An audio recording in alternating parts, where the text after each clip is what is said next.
Hoy vamos a hablar, este es un tema que es importante, la enfermedad de Hansen o la lepra, como se le conoce también. Es una enfermedad milenaria, una enfermedad conocida de tiempos ancestrales y es una enfermedad que nosotros también tenemos que conocerla, ¿verdad? Tal vez nosotros conozcamos por lo que se escuche, por lo que se dice, por lo que de repente hay algunos libros de historias, películas, etcétera, y tal vez ustedes también lo conozcan porque se encuentran en, como habrán leído ustedes en microbiología, ¿verdad? Y de repente anatomía patológica y qué sé yo, ¿verdad? Entonces, vamos a dar hoy un enfoque un poquito más clínico. Vamos a hablar de algunas estadísticas, ¿sí? Y bueno, saber que la lepra, al igual que la tuberculosis, están producidas por una micobacteria, ¿verdad? Las micobacterias son unas características, son unas bacterias que tienen unas características especiales, ¿verdad? Unas características de crecimiento, unas características de coloración que son un poco peculiares, también esa capacidad de producir una inmunidad de tipo celular, que es muy típica de estas bacterias. Todo, bueno, eso hacen que sean un grupo de bacterias bastante interesantes y también la clínica, ¿eh? Existen varias micobacterias, como vamos a hablar un poquito más adelante, y bueno, una de ellas son la Mycobacterium tuberculosis y el Mycobacterium lepra, ¿verdad? Bien, es un bacilo que en este caso fue, digamos, aislado por el señor Hansen, ¿verdad? Es un médico noruego que en el siglo XIX lo aisló, ¿verdad? Como vemos aquí, y en honor a él el nombre, ¿verdad? Algo que es importante especialmente para los que son paraguayos o para los que van a trabajar en Paraguay, nosotros tenemos, bueno, como en todos los países existe un programa de lepra, ¿verdad? O de Hansen. Y también existe digamos, un área o un sector de la OPS que se encarga, ¿verdad? De controlar hay una lucha para tratar de erradicar, o mejor dicho, para controlar esta enfermedad, ¿verdad? Y de hecho que se ha conseguido controlarla bastante. De tal forma que una enfermedad que anteriormente, en siglos anteriores, era una enfermedad de distribución mundial, hoy en día es una enfermedad que en los países por lo menos desarrollados ya se ha controlado bastante, ¿verdad? Una vez más, en los países tropicales todavía se las encuentran con relativa frecuencia, ¿verdad? Y bueno, aquí en Paraguay tenemos un programa del ministerio que se encarga, digamos, de proveer todo lo que tiene que ver con la asistencia técnica y también la asistencia o el soporte de salud para poder tratar, diagnosticar esta enfermedad. Y también hay una asociación de iglesias menonitas, una asociación alemana que, bueno, los alemanes vinieron, se instalaron en el país y a inicios del siglo pasado, 1900 y piquito, ¿verdad?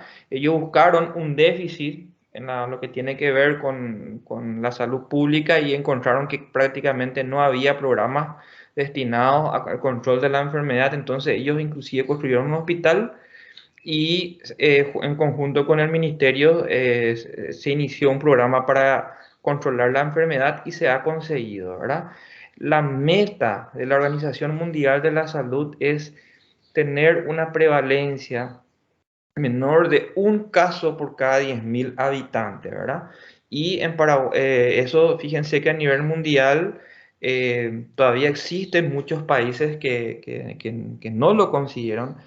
Nosotros también tenemos algunos departamentos en donde tenemos entre uno, como ven acá, entre 1 y 10 casos por 10.000. Otros países, ¿verdad? Especialmente los países nórdicos, en donde ni siquiera existen datos, pero existen algunos países como la India y también el Brasil, como ven aquí, en donde existe una incidencia todavía relativamente alta. Yo no sé si alguien quiere decir algo. Bien, entonces todavía existe una lucha mundial. Si bien se ha controlado en muchos países y todavía existen algunos países en donde todavía estamos peleando con la enfermedad. Bueno, la meta para el 2015 era eliminar la enfermedad. Y puse ahí punto suspensivo porque obviamente sabemos que la enfermedad no está eliminada, ¿verdad? Así que existe una nueva meta para el 2030 para poder controlar y conseguir lo que se conoce como tener una prevalencia menor a un caso por 10.000 habitantes, ¿está bien? Eso es lo que se busca, ¿sí? Vamos a silenciar un poco los... Ahí está. 90% de los casos se diagnostican en estos países que ven aquí, ¿verdad? En Nepal, Tanzania, o sea, Nepal es un país de Asia, ¿verdad? Y Tanzania, Mozambique y Madagascar son países africanos, India también es de Asia y fíjense que también está Brasil dentro de los países en donde se encuentran la mayor cantidad de casos, ¿verdad? En cuanto a Paraguay, los departamentos en donde mayores casos hay o en donde tenemos todavía una cifra mayor a 1 por 10.000 habitantes son los departamentos que ven aquí, los que son paraguayos van a reconocer: San Pedro, Paraguariña, Bucó, Oquerón, y Amambay y Alto Paraguay, que son dos departamentos que están colindantes también con el Brasil. Y bueno, entonces esos son los departamentos en donde todavía se diagnostican una cantidad relativamente, no digo alta, pero todavía se encuentra, ¿verdad?, casos que se están manejando, ¿verdad? Sabemos que lo que tiene que ver con la enfermedad en sí, ¿verdad? No es una enfermedad como la tuberculosis que, que mata directamente. La tuberculosis, el paciente termina, si no sigue un tratamiento, el paciente va a morir, sabemos, ¿verdad? Va a morir por el estado constitucional, por la afectación de varios órganos, etcétera. Sin embargo, sabemos que el principal problema de Hansen es las discapacidades físicas y también lo que tiene que ver con las cuestiones psicológicas que produce en el paciente enfermo, que no son cuestiones menores, chicos, ¿verdad? Imagínense ustedes mismos, ¿verdad? Muchos de ustedes probablemente quieren ser el día de mañana un cirujano, por ejemplo, ¿verdad?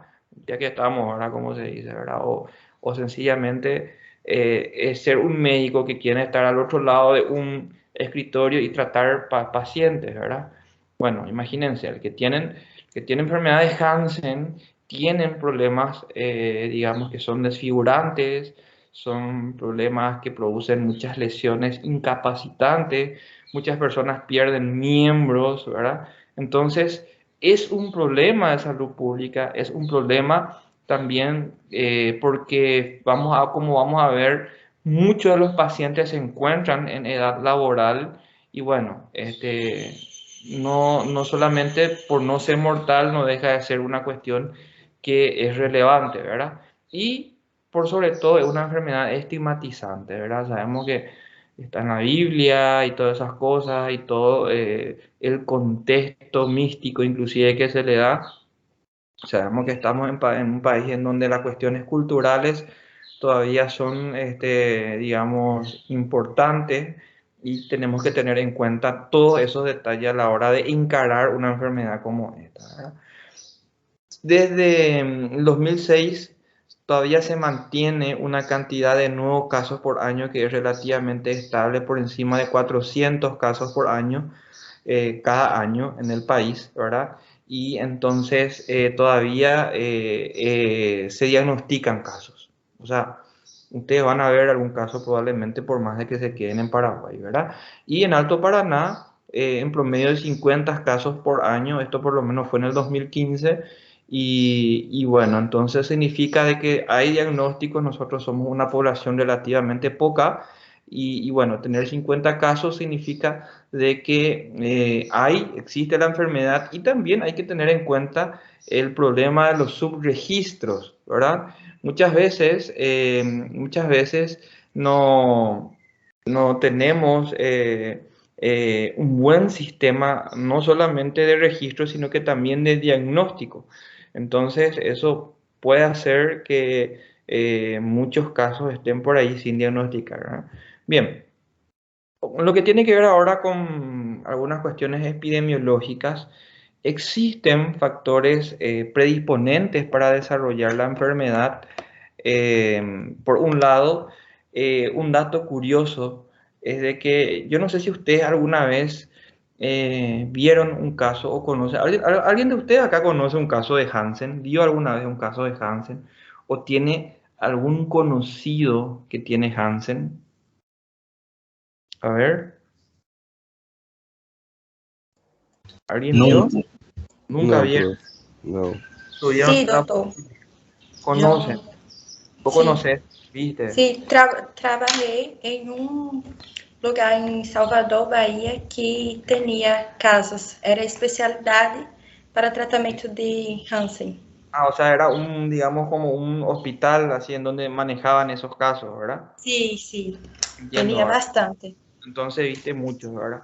Sim. Bien, si ustedes llegaron a ver, bueno, yo por lo menos que en algún momento de mi trayectoria hice salud pública, yo llegué a tener pacientes que tenían Hansen, ¿verdad?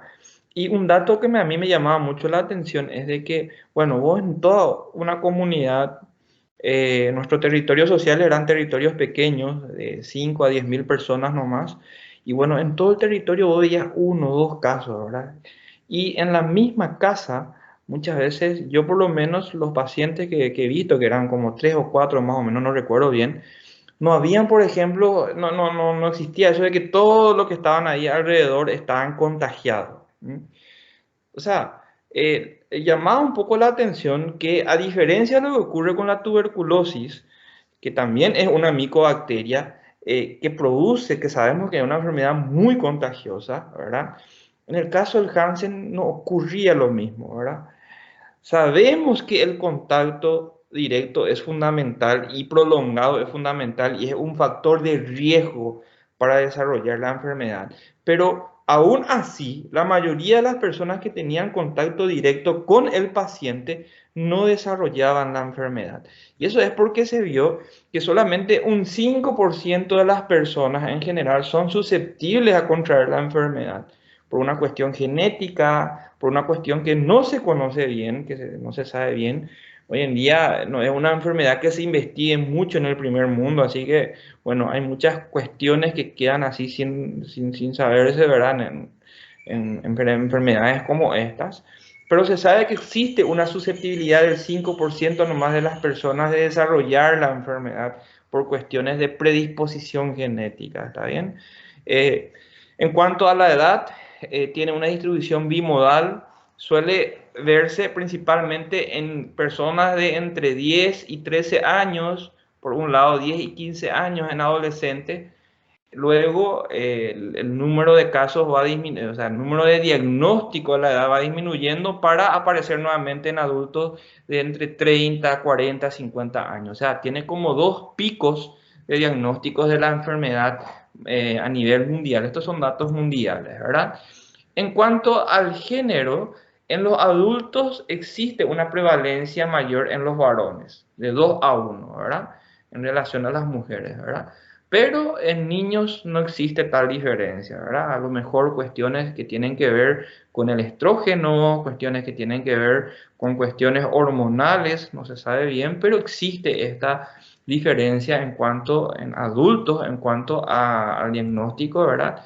Y sabemos que para que se produzca un contagio, a diferencia de lo que ocurre con la tuberculosis, que vos te vas y vos siendo médico te vas y le atendés a un paciente que tiene tuberculosis, si vos tenés en algún momento la inmunidad baja, e inclusive a mí me tocó ver colegas, me acuerdo muy bien de un compañero de residencia que contrajo la tuberculosis y bueno, no requirió un contacto íntimo por mucho tiempo para poder contagiarse. Sin embargo, en el Hansen generalmente se requiere un contacto cercano, prolongado, ¿verdad?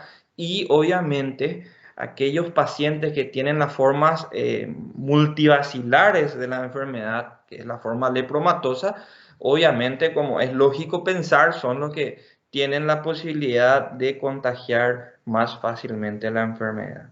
Ahora, ¿cómo es el Hansen? Yo le pregunto a usted, ¿qué órgano principalmente afecta el Hansen? ¿Qué órganos principalmente? ¿Qué ustedes saben?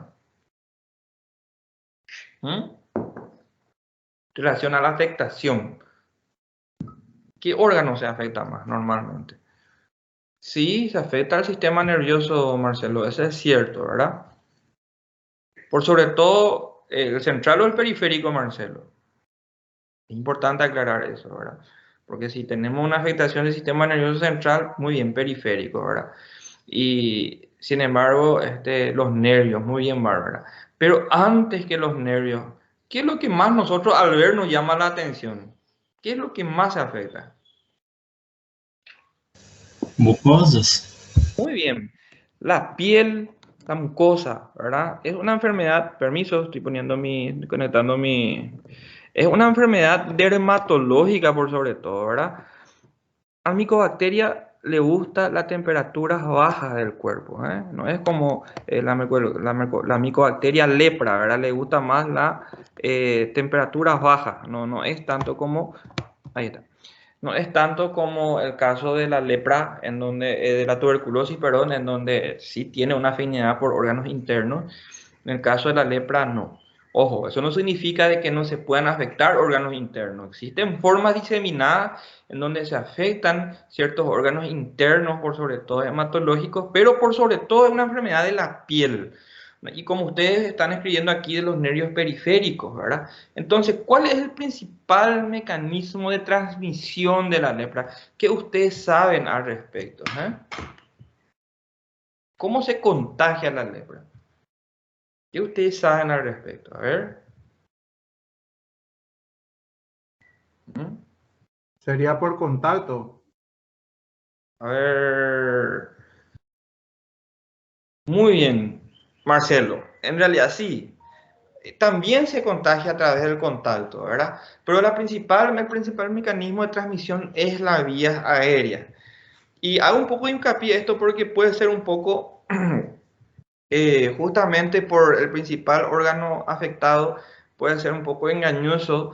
Y bueno, uno por una cuestión de lógica puede creer de que a través del contacto y compañía se puede contagiar. Y de hecho que se puede, pero el principal mecanismo de contagio de la enfermedad de Hansen es a través de la vía aérea, a través de los pulmones, ¿verdad? Las mucosas, cuando uno tose y bueno, sale de la boca y esto luego se le contagia a otras personas que están cercanas, siempre y cuando esta persona esté inmunológicamente predispuesta, ¿está bien? Bien, en cuanto a las características clínicas, tiene un periodo de incubación muy prolongado. El Mycobacterium lepra crece de forma muy lenta.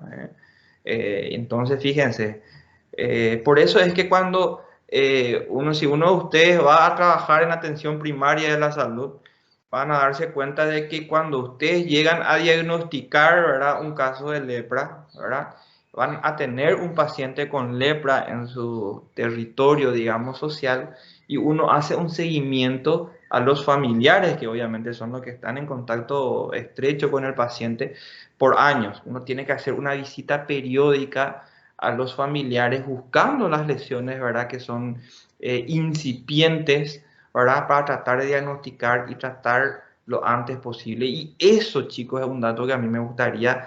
Si eso se les queda a ustedes con esta clase, yo ya me doy por bien servido, como se dice, ¿verdad? En el Hansen, el diagnóstico precoz es fundamental, ¿verdad? Ahora, ¿por qué les parece que el diagnóstico precoz es importante en el Hansen si nosotros decimos que no es una enfermedad mortal? ¿Por qué les parece que puede ser que es muy importante hacer un diagnóstico temprano del Hansen? ¿Qué les parece? Y está mucho en la respuesta que ustedes dieron, lo que algunos dieron. Hansen é muito ¿Cómo? debilitante, né? O Exacto. hanseníase é muito debilitante. Así mismo, George, no sé cómo se pronuncia tu nombre, Jorge o George. Bueno, a ver, lo que vos decís, así es, ¿verdad? O sea, lo que nosotros queremos buscar es evitar las discapacidades, ¿verdad? Y para evitar las discapacidades, nosotros tenemos, porque el mecanismo por el cual se producen estas discapacidades es, acá como dice Bárbara, es a través de la afectación del sistema nervioso periférico, ¿verdad? Entonces, el paciente pierde la sensibilidad. Es lo que ocurre más o menos con la diabetes, ¿verdad? El pie diabético y compañía, ¿verdad? Uno de los mecanismos etiopatogénicos del pie diabético es el componente neurogénico, ¿verdad? De la afectación de los nervios periféricos. Las personas dejan de sentir y entonces ahí es en donde se comienzan a aparecer las lesiones traumáticas que luego, bueno, o sea, comienzan las amputaciones y va perdiendo uno, ¿verdad? Entonces, diagnosticar precozmente evita de que uno pierda esa sensibilidad.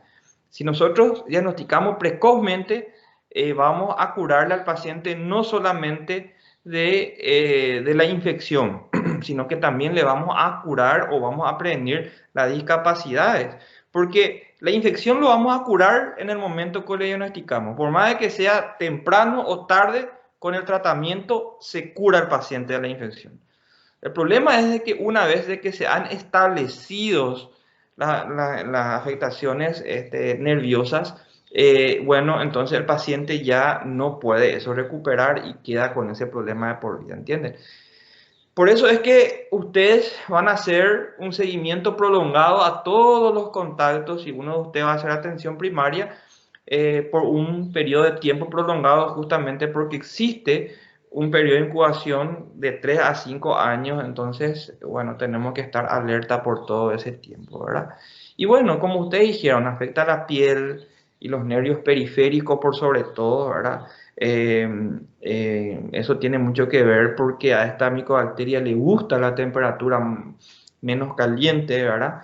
Pueden afectar los ojos, también se encuentran colonizando las vías aéreas superiores por sobre todo y bueno, por eso es que se transmite principalmente de esa forma, ¿verdad?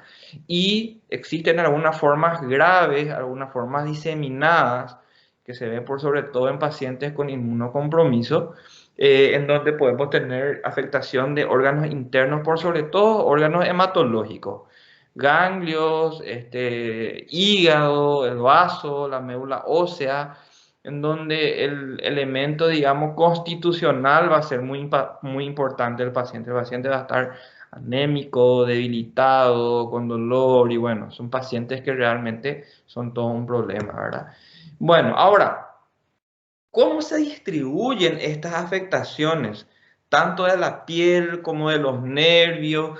¿Cómo se manifiesta estas manifestaciones? Ustedes recordarán de que en la lepra existen dos polos totalmente opuestos. ¿Ustedes recuerdan cuáles son esos polos? A ver. ¿Quién sabe? Era cutâneo e subcutâneo?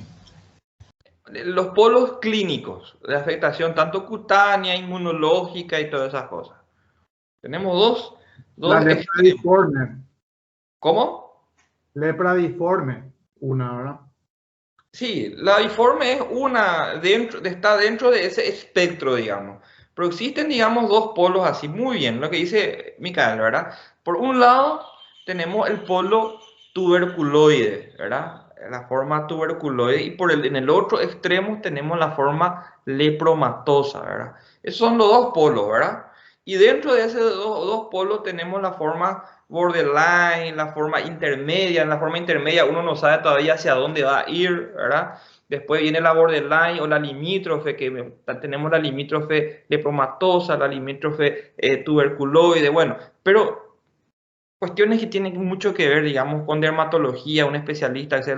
Lo importante que ustedes tienen que saber es que tenemos un espectro, digamos, de características tanto clínicas como inmunológicas, porque es ese componente inmunológico del huésped, de la persona, es lo que va a establecer qué tipo de características clínicas va a desarrollar la persona, ¿verdad? Dependiendo de esto, más que de la micobacteria misma, aunque también existen características, digamos, ciertas características inherentes a la micobacteria, pero también las características inmunológicas de una persona es lo que va a establecer si una persona va a desarrollar una forma tuberculoide, que es el espectro, digamos, en donde existen pocas lesiones, generalmente asimétricas, recuerdan, en donde encontramos pocos bacilos en las heridas, ¿verdad? Generalmente el paciente no es bacilífero, ¿verdad?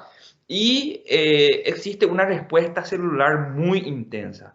Justamente por esa respuesta inmunológica intensa es de que existen pocos bacilos y pocas lesiones, entonces es el polo tuberculoide, ¿verdad? Y el otro polo es la forma lepromatosa, en donde tenemos totalmente lo contrario, ¿verdad? Donde existen muchas lesiones, en donde tenemos un gran compromiso o infiltración de nervios, muchos bacilos en las lesiones, en las biopsias, y existe una escasa respuesta celular. No así respuesta humoral, porque en estos pacientes puede haber un aumento de anticuerpos, ¿verdad? Que se manifiesta por una hipergamaglobulinemia, si ustedes buscan digamos, en un estudio de laboratorio, pero no así la respuesta celular en donde está disminuida, por eso es que hay muchos bacilos, ¿entienden? Algo típico y algo, digamos, llamativo es de que una persona generalmente desarrolla una u otra enfermedad. No es lo habitual, no es que una persona que comenzó con una forma tuberculoide termine en una forma lepromatosa, o lo contrario, una forma lepromatosa comienza el tratamiento y va a una forma tuberculoide. No. Generalmente una persona desarrolla una de las dos formas, ¿verdad? ¿Entienden? Y eso tiene que ver por las características inmunológicas de la persona y por sobre todo, ¿entienden? Entonces, y esta clasificación que la OMS lo llama en forma paucivacilar y multivacilar. La paucivacilar de poco es la forma tuberculoide y la multivacilar de muchos, ¿verdad? Es la forma lepromatosa. Es muy importante diferenciarlo. Por eso yo le iba a preguntar a usted en el examen, porque tenemos que diferenciar estas dos formas para poder saber cómo le vamos a tratar al paciente. Tienen dos tratamientos que son diferentes, ¿está bien?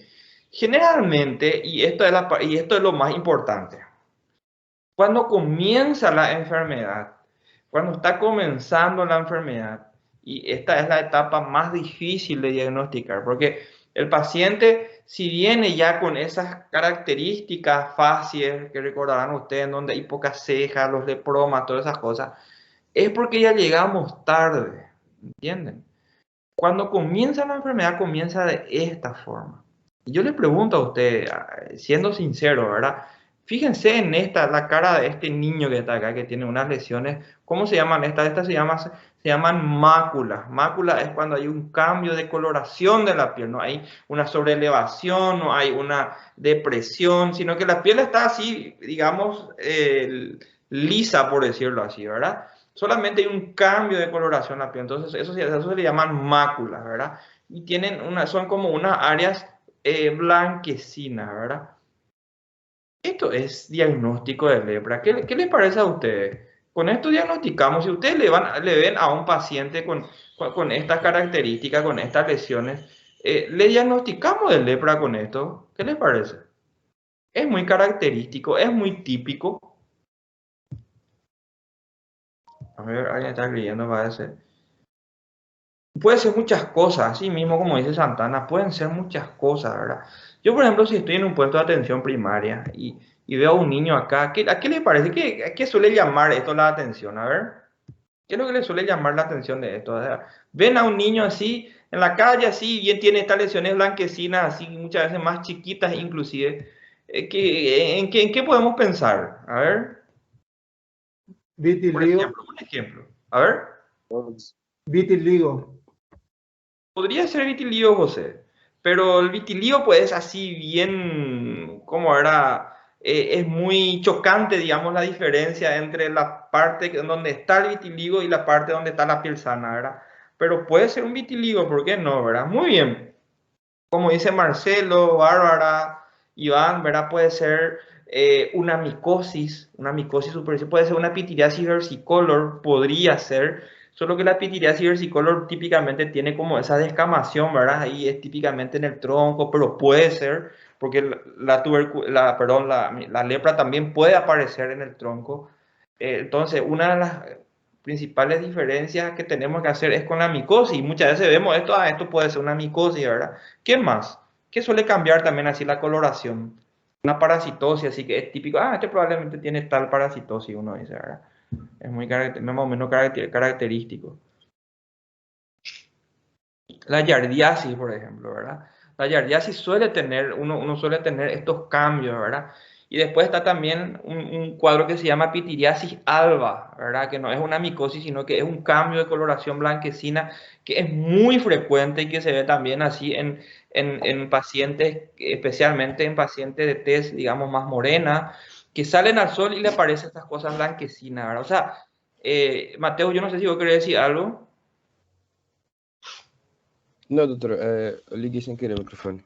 Ah, perdón. Entonces existe una gran posibilidad que son obviamente más frecuentes que la lepra, que se pueden manifestar de estas cosas, ¿verdad? Pero todas estos diagnósticos diferenciales que ustedes dijeron no tienen algo que sí tiene la lepra y ese es la clave para hacer el diagnóstico. A ver, ¿quién sabe de qué me estoy hablando? ¿Qué es lo que voy a tener en la lepra que no voy a tener en todas estas enfermedades que ustedes dicen? Muy bien. Y esa es la clave del diagnóstico. Inclusive, antes que memorizarse, que digamos el tipo de lesión, que uno generalmente produce lepromas, que son generalmente, digamos, simétricas, lesiones que pueden ser maculares o papulosas o el eritema nodoso, todas esas lesiones que son, por decirlo así, más o menos características de la lepra, mucho más importante que, o sea, que y en realidad es más importante que aprenderse de memoria eso, es aprenderse de que la sensibilidad, ese es el secreto. Yo puedo olvidarme de las características, digamos, pero lo que no me puedo olvidar es de que la lepra produce pérdida de sensibilidad, ¿entienden? Entonces, una prueba tan sencilla como pedirle al paciente que cierre los ojos y con un filamento, monofilamento, yo trato, digamos, de ver si el paciente tiene o no sensibilidad. Eso es lo que a mí me puede llevar a pensar en que el paciente tiene lepra, ¿entienden? Aparte está el tema de que la micosis produce generalmente prurito, que generalmente hay en el versicolor, hay descamación, todas esas características que si uno de ustedes van a ser dermatólogo, a lo mejor van a recordarse, uno lee esto en la facultad, después uno se olvida y dependiendo, digamos, de las situaciones, uno repasa otra vez o no, ¿verdad? Pero lo que no nos podemos olvidar es la pérdida de la sensibilidad, porque ahí está el secreto en hacer el diagnóstico de la lepra de forma precoz. Porque si yo veo cualquier lesión en donde existe pérdida de la sensibilidad, independientemente de las características que tengan, ¿verdad? Yo tengo que pensar en lepra y tengo que descartar, y bueno, ahí es en donde tengo que hacer el diagnóstico, ¿entienden? La lepra comienza de esta forma, chicos, y lastimosamente no es el momento en donde generalmente se hace el diagnóstico. Generalmente uno ya hace el diagnóstico después, ¿verdad? Después tenemos uno de los polos, que es la lepra tuberculoide, que es la forma no bacilífera. Se dice no bacilífera porque cuando uno hace una biopsia de esto, generalmente uno no encuentra o se encuentra muy poco bacilos ácido alcohol resistentes, muy poco en las lesiones, por eso es una forma paucibacilar, como se le dice, ¿verdad?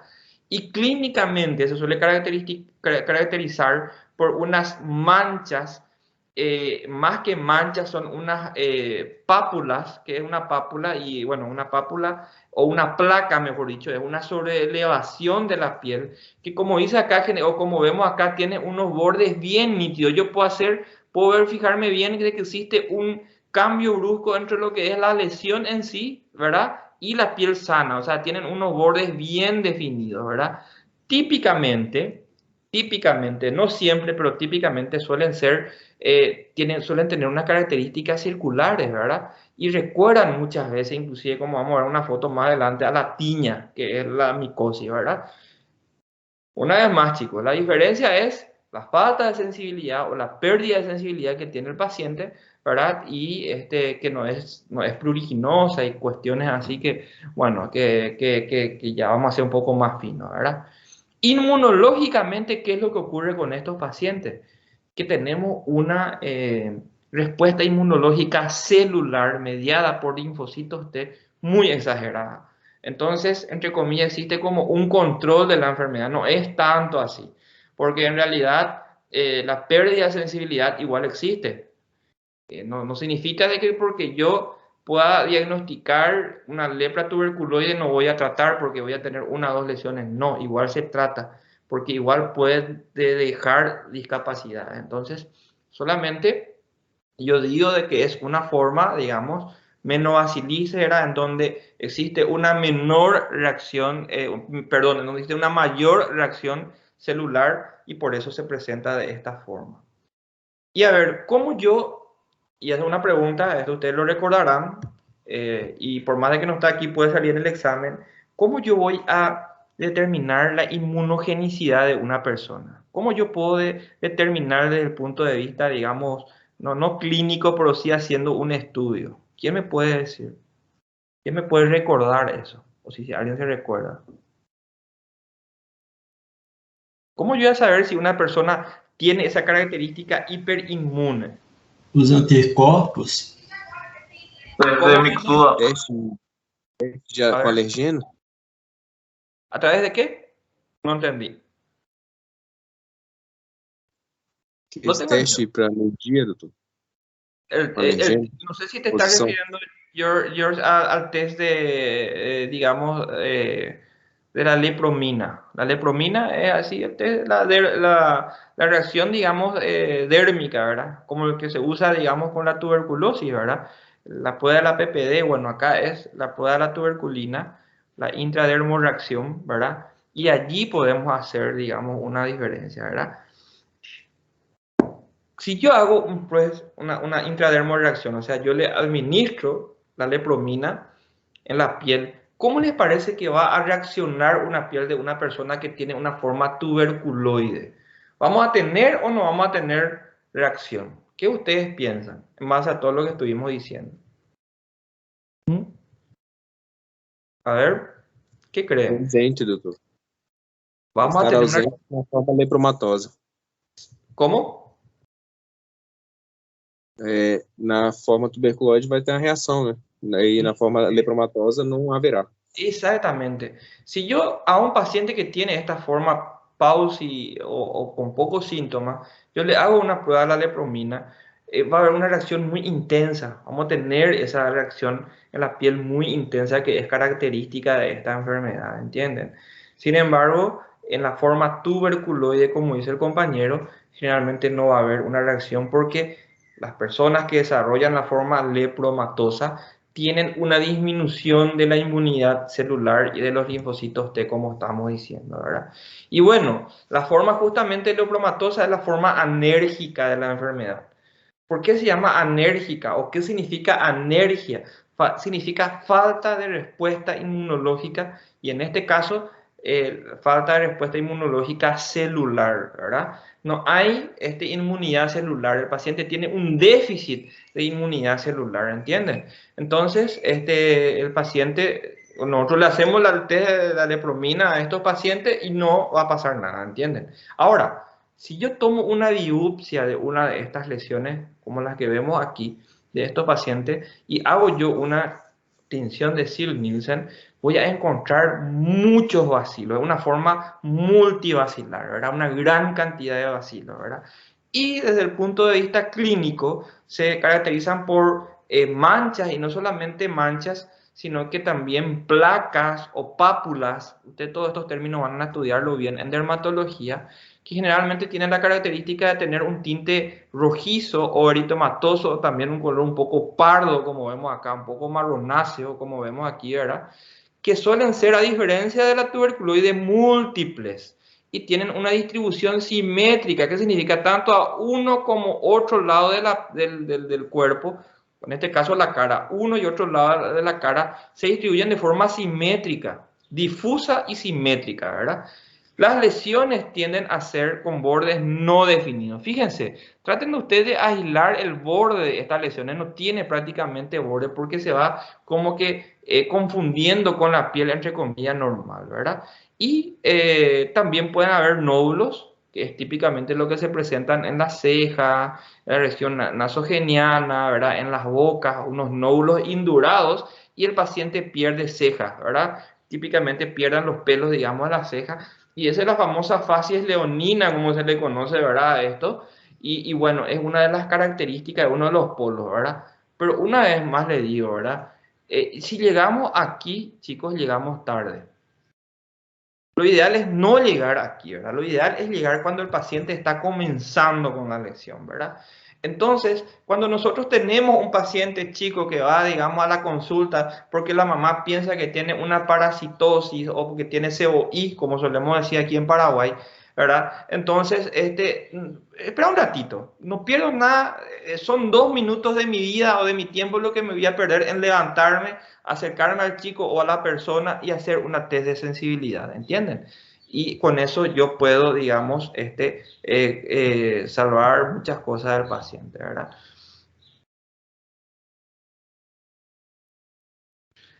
No, Mariline, todo lo contrario, ¿verdad? En la forma lepromatosa, ¿vos me querés decir, Mariline? O tuberculoide. En la forma tuberculoide vas a tener reacción y vas a tener mucha reacción, en realidad, ¿verdad? Permiso un ratito, chicos, un ratito, un ratito.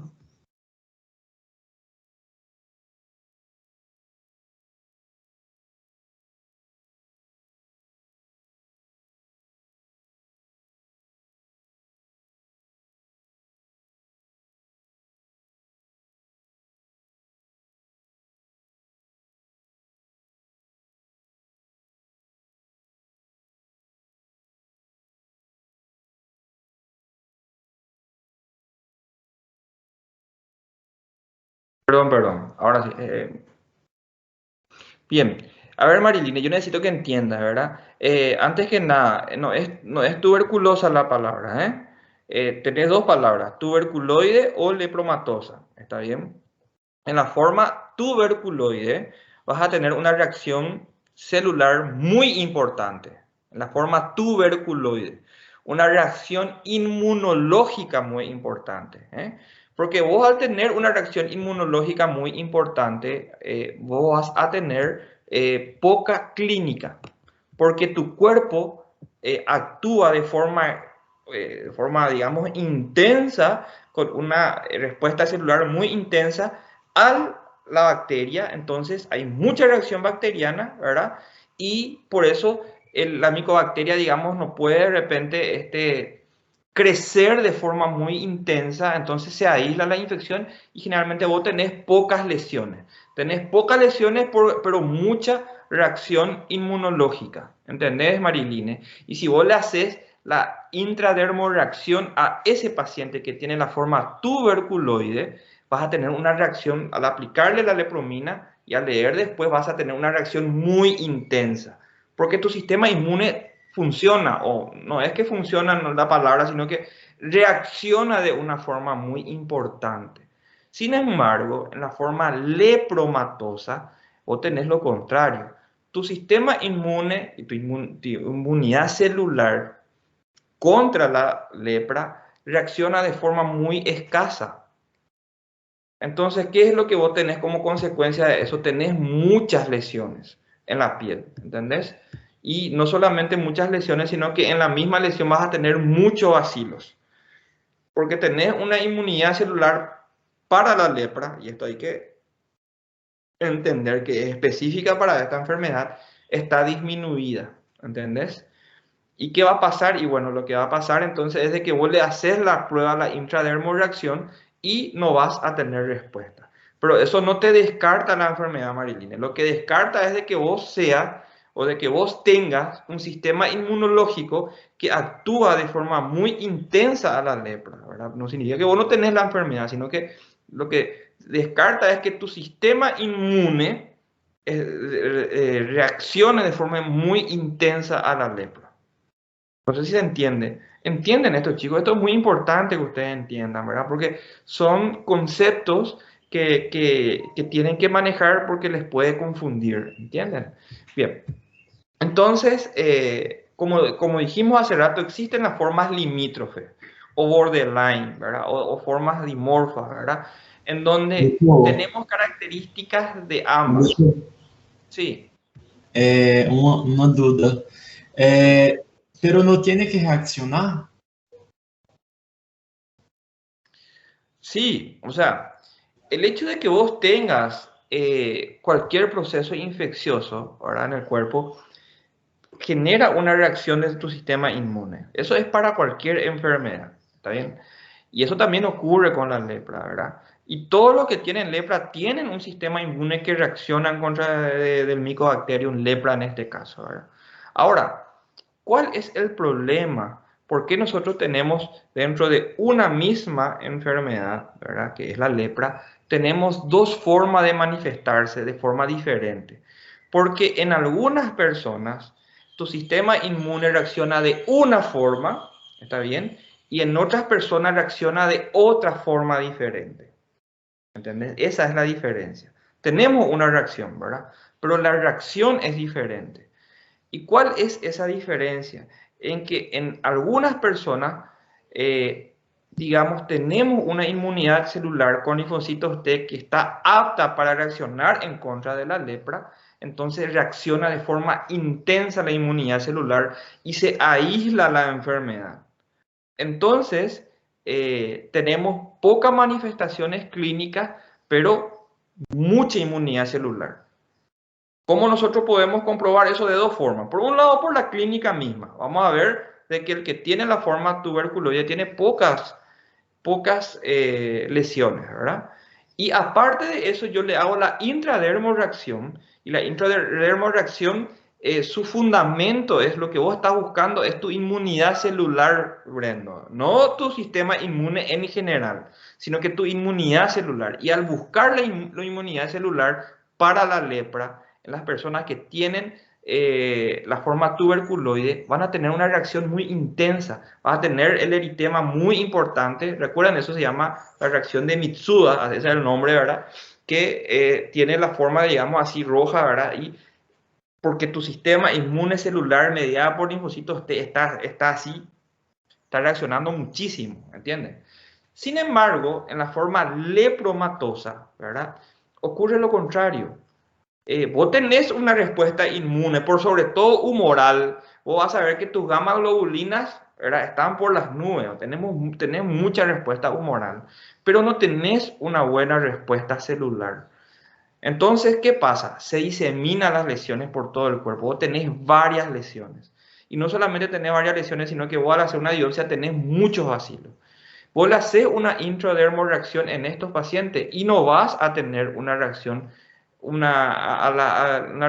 test, tu Mitsuda va a ser negativo. ¿Por qué? Porque en estos pacientes tenés poca reacción celular, ¿entendés? Entonces, ¿cómo se diagnostica en estos pacientes?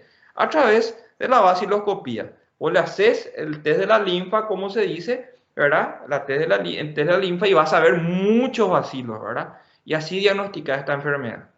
El diagnóstico no es inmunológico, sino que es ver el bacilo en la lesión por sobre todo, ¿entienden? Especialmente cuando tenés la forma lepromatosa. No sé si se entiende eso. ¿Se entiende? Entendí ahora. Entendí. Sí, bien. Y ahora tenemos la forma dimorfa borderline, en donde desde el punto de vista clínico es muy difícil diferenciar entre una u otra forma porque se manifiesta con una serie de lesiones que son como intermedias. Algunas lesiones le parecen más a las formas tuberculoides y otras le parecen más a las formas lepromatosas, en donde es un poco diferente, digamos, diferenciar, y generalmente lo que ocurre es que, bueno, la enfermedad se está yendo hacia un polo hasta que en algún momento va a terminar en uno de los polos, ¿verdad? En uno de los polos, generalmente, ¿verdad? No en ambos, sino que en uno de los polos. Entonces, las lesiones son más, en algunas son más difusas, pero tienen bordes bien delimitados. En algunos no existen bordes bien delimitados, pero no son difusas, formas anulares, bueno. Si ustedes entran a ver un libro de lepra, chicos, van a encontrar una gran cantidad, digamos, de formas clínicas, ¿verdad? Dentro de lo que sería este cajón desastre, como se lo diría, digamos, fuera de los dos polos, ¿verdad? Una vez más, lo importante aquí es la sensibilidad. Eso es lo que tiene que ser nuestro norte y no olvidarnos nunca, ¿verdad? Entonces, el diagnóstico, obviamente, nosotros sospechamos, ¿verdad?, que un paciente podría tener lepra cuando vemos una lesión en la piel, ¿verdad? Obviamente, no todos los pacientes que vienen con una lesión en piel, bueno, esto es lepra, ¿verdad? Si tenemos un cuadro que es típicamente, el paciente está con mucho prurito y vemos, bueno, obviamente es una tiña. Entonces, ¿qué hacemos? Le tratamos al paciente como una tiña, le mandamos a la casa y tenemos que pedirle al paciente que vuelva para su control. Porque si es una tiña, ¿qué va a pasar? El paciente se va a curar con el antimicótico, ¿verdad? O qué sé yo, un impétigo o un forúnculo o cualquier otra lesión en piel que no necesariamente sea inclusive infecciosa. Entonces, nosotros vamos a hacer una hipótesis diagnóstica y tenemos que actuar en consecuencia, tratar en consecuencia, ¿entienden? Pero no nos tenemos que olvidar que una de las probabilidades es la lepra, podría ser. Y si yo tengo duda, ya sea porque estoy en una comunidad en donde hay muchos casos, estoy en una zona epidemiológica donde hay muchos casos, sencilla, lo único que tengo que hacer es levantarme y hacer el test de la sensibilidad, ¿verdad? Y eso es lo que a mí me va a quitar de la duda, ¿entienden? Luego está la baciloscopía. Y bueno, nosotros sabemos que con la tuberculosis uno tiene que toser y echar el catarro y ahí uno hace la baciloscopía. ¿Cómo se hace la baciloscopía en la lepra? ¿Quién sabe? A ver, ¿de dónde? ¿En dónde vamos a buscar los bacilos en la lepra? Nas lesões? Podría ser en las lesiones, Brendo, sí, podría ser. Vemos un paciente, un chico, por ejemplo, ¿verdad? Que tiene las lesiones y bueno, le agarramos la lesión es una pequeña descoloración así, ¿verdad? Y podemos hacer las lesiones, pero en ese caso voy a tomarle una biopsia.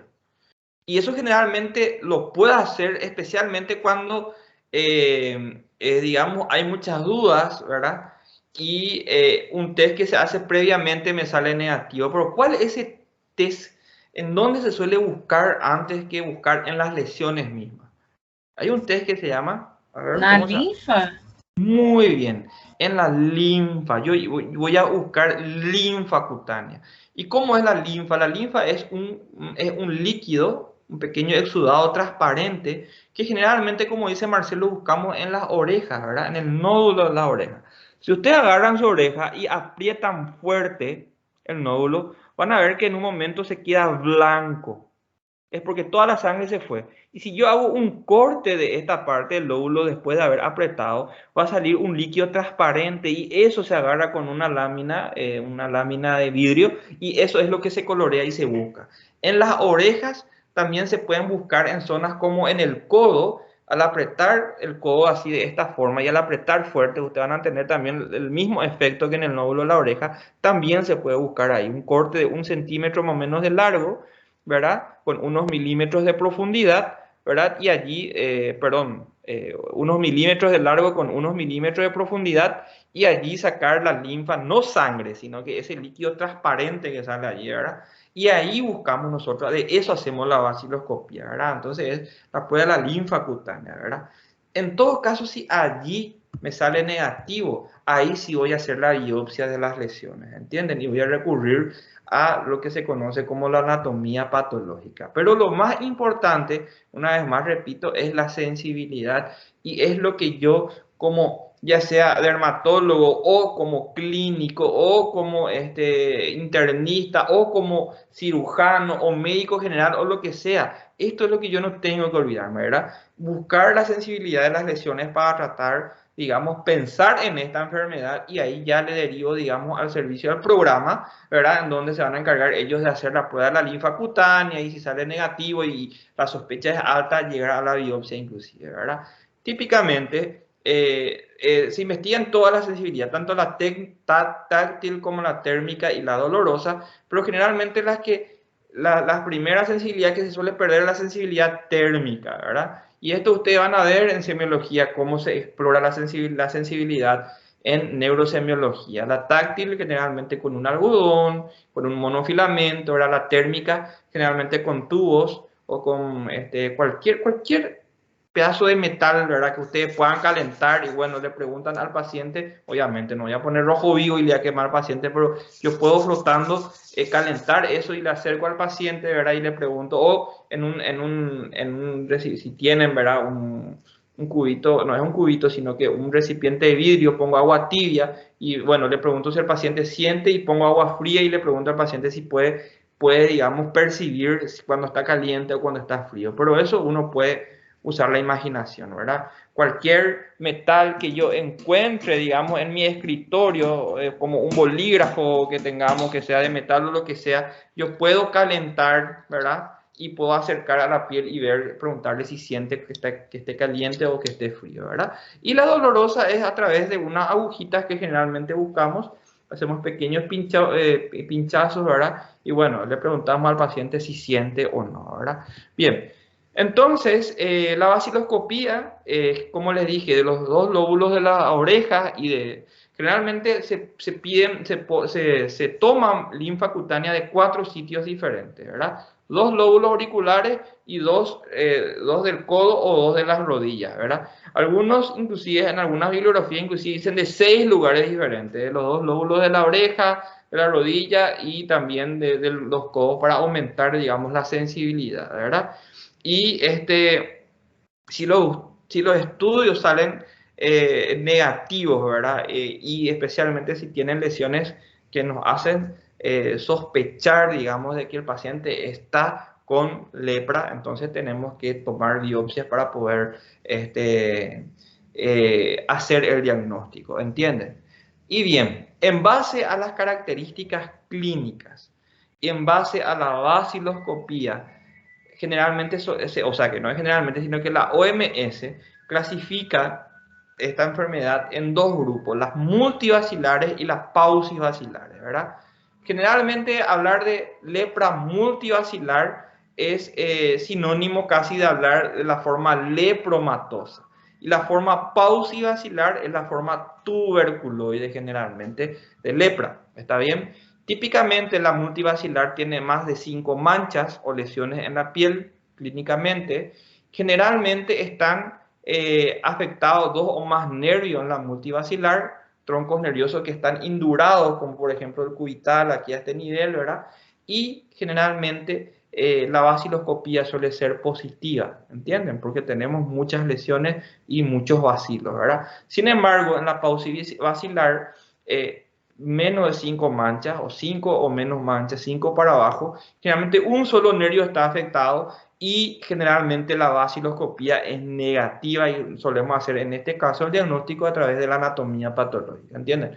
Entonces, estas son las 2 formas de lepra y es muy importante de que el paciente clasificarle a nuestro paciente, ¿verdad? Para poder saber qué diagnóstico voy a hacer. La forma indeterminada, que es cuando está comenzando la enfermedad, y la forma tuberculoide es generalmente paucivacilar, porque está comenzando la enfermedad. Sin embargo, en las formas lepromatosas y en la forma en donde es borderline, también se le conoce como multivacilares. Esto es generalmente como se suele clasificar esta enfermedad, ¿sí? Y en cuanto al tratamiento, por ejemplo está en inglés, pero es fácil de entender. Es como un resumen de todo lo que estamos hablando, ¿verdad? De cómo se presenta la forma tuberculoide y la forma lepromatosa, ¿verdad? La forma tuberculoide, cuáles son sus características en cuanto a las lesiones en la piel, ¿verdad? En la tuberculoide dijimos, ¿verdad? Pocas lesiones o lesiones hipopigmentadas, ¿verdad? Cuando está comenzando, generalmente con nervios periféricos dañados de forma completa y generalmente se ven nervios engrosados. Sin embargo, en la forma lepromatosa tenemos muchas lesiones que son pápulas, no solamente máculas, sino que pápulas, nódulos. El eritema nodoso es una de las características de esta enfermedad. Histológicamente, ¿qué es lo que se suele encontrar? La infectividad, que sabemos que es más alta en la forma lepromatosa. La respuesta inmune es, generalmente no hay una reactividad a la lepromina, recuerdan, en las formas lepromatosas. Sin embargo, tenemos una intensa reacción retardada, ¿verdad?, a la lepromina, ¿verdad? Las inmunoglobulinas hay aumentado en la lepromatosa. Por eso yo les digo, no significa que no existe una respuesta inmunológica, existe. Lo que no existe es una respuesta celular adecuada, ¿entienden? Y generalmente el eritema nodoso son unas lesiones que les voy a mostrar más adelante, que son como unos nódulos rojos dolorosos que aparecen en la piel. Es el eritema nodoso, que es más característico de la lepra lepromatosa, ¿está bien? Entonces es como un resumen de todo lo que estuvimos hablando, ¿sí? Bien, entonces, en cuanto al tratamiento, por un lado tienen que saber, esto es importante, ¿verdad? Tenemos los medicamentos de primera línea, que son la rifampicina, la dapsona y la clofazimina, ¿verdad? Esos son los 3 medicamentos de primera línea que les pido, por favor, que recuerden, ¿verdad? Lo mismo que con el tema de la tuberculosis, ¿verdad? Saber que la isoniazida, ¿verdad? La rifampicina, la piracinamida y el etambutol son los medicamentos de primera línea en la lepra, perdón, en la tuberculosis. En la lepra son estos 3 medicamentos, no se olviden de eso. Ahora, ¿se utilizan los 3 medicamentos? No, eso va a depender si estamos ante una forma paucibacilar o multibacilar. En la paucibacilar, que es la forma tuberculoide, la forma más, entre comillas, leve, se utilizan estos 2 medicamentos, la rifampicina y la dapsona. Sin embargo, en la multibacilar, donde tenemos la forma, digamos, lepromatosa, se utilizan los 3 medicamentos, ¿está bien? Entonces, como sé que ustedes esto no habrán dado en farmacología, la dapsona es un bacteriostático o leprostático, se utiliza, es un antibiótico que por sobre todo actúa o se utiliza para la lepra, inhibe la síntesis de folato del Mycobacterium lepra y tiene algunas reacciones adversas como por ejemplo náuseas, astenia, puede producir un poco de anorexia, cefalea. Estos generalmente son síntomas o reacciones adversas menores que el paciente luego va pasando a medida que pasa también el tratamiento. Ahora, si tenemos reacciones hematológicas como la anemia hemolítica o la metamoglobinemia, la granulocitosis, ahí obviamente tenemos que parar el tratamiento.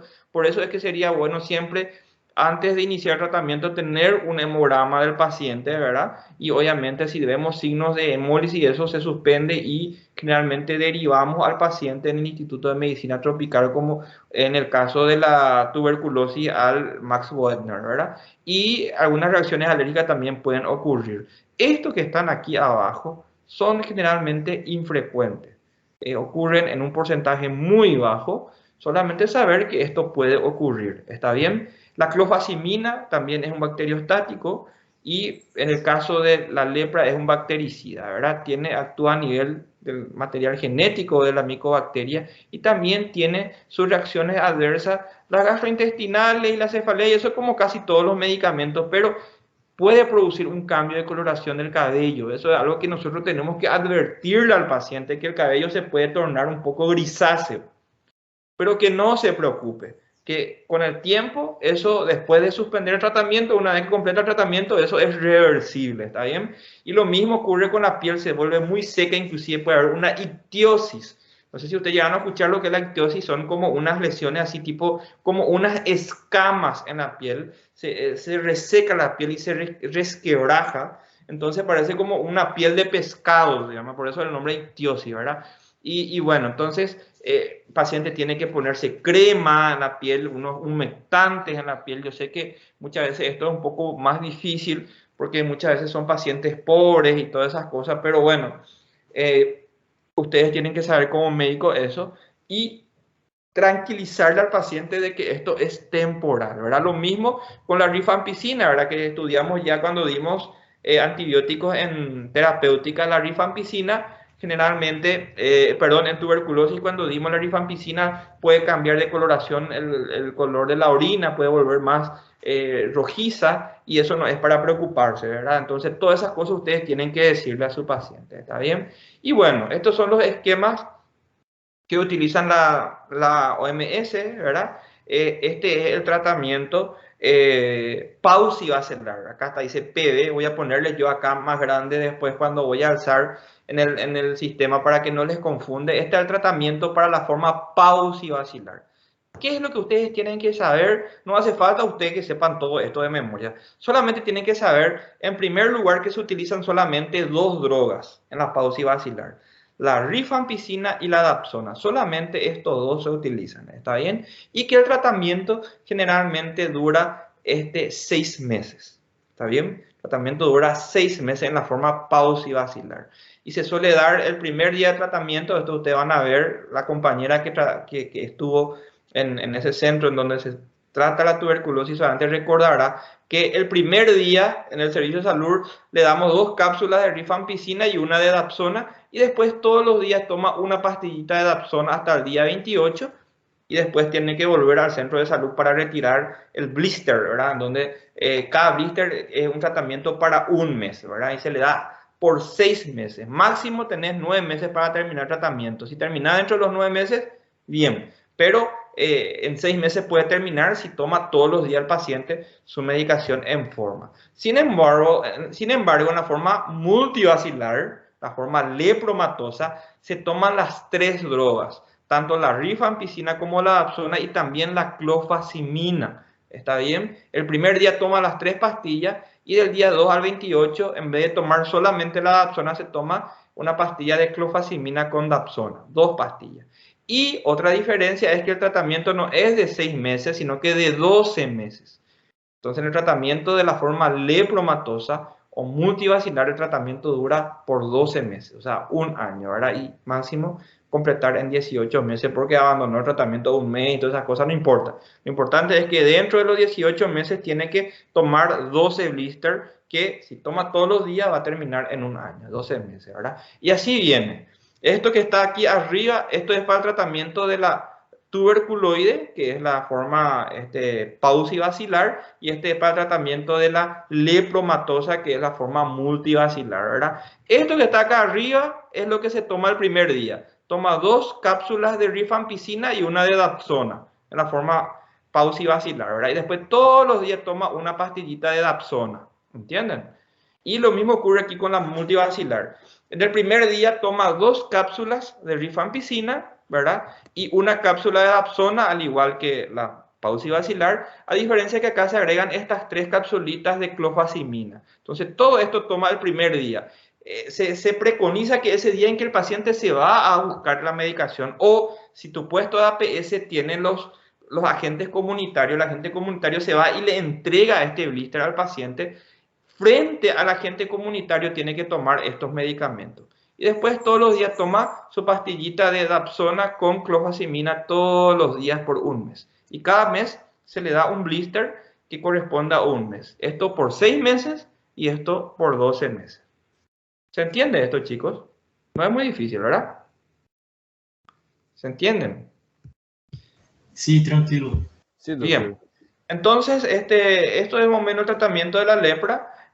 Saber que en embarazadas y niños se sigue el mismo esquema terapéutico. Si por ahí se encuentra una coinfección con tuberculosis, primero tratamos la tuberculosis porque esa enfermedad es mortal, puede matarle al paciente, y una vez completado el tratamiento, la tuberculosis, iniciamos el tratamiento de la poliquimioterapia para la lepra, ¿verdad? En caso de coinfecciones con VIH también es la misma cosa, y saber, y esto es lo más importante, que el tratamiento poliquimioterápico para la lepra tiene una muy buena eficacia, ¿verdad? Fíjense que las recidivas son muy infrecuentes y por eso ese es, digamos, el motivo por el cual se puede erradicar esta enfermedad, ¿entienden? Algo para mencionar, chicos, no sé si ustedes alguna vez habrán escuchado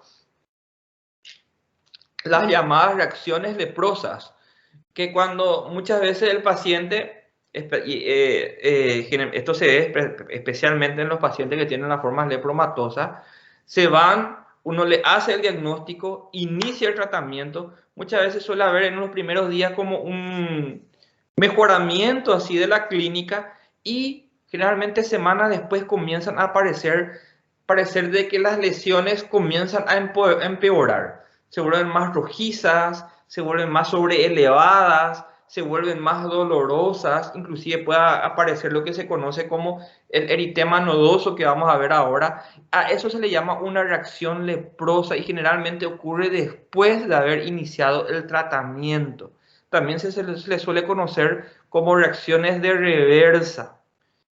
¿Y qué es lo que ocurre, verdad? Existen dos tipos, una forma de reversa, que es la reacción tipo 1, y una forma de eritema nodoso, que es la de tipo 2. Este es más típico de la forma lepromatosa, y lo que ocurre normalmente en las reacciones de reversa es de que las lesiones que al principio eran, digamos, más, que estaban, parece que mejorando, comienzan a empeorar.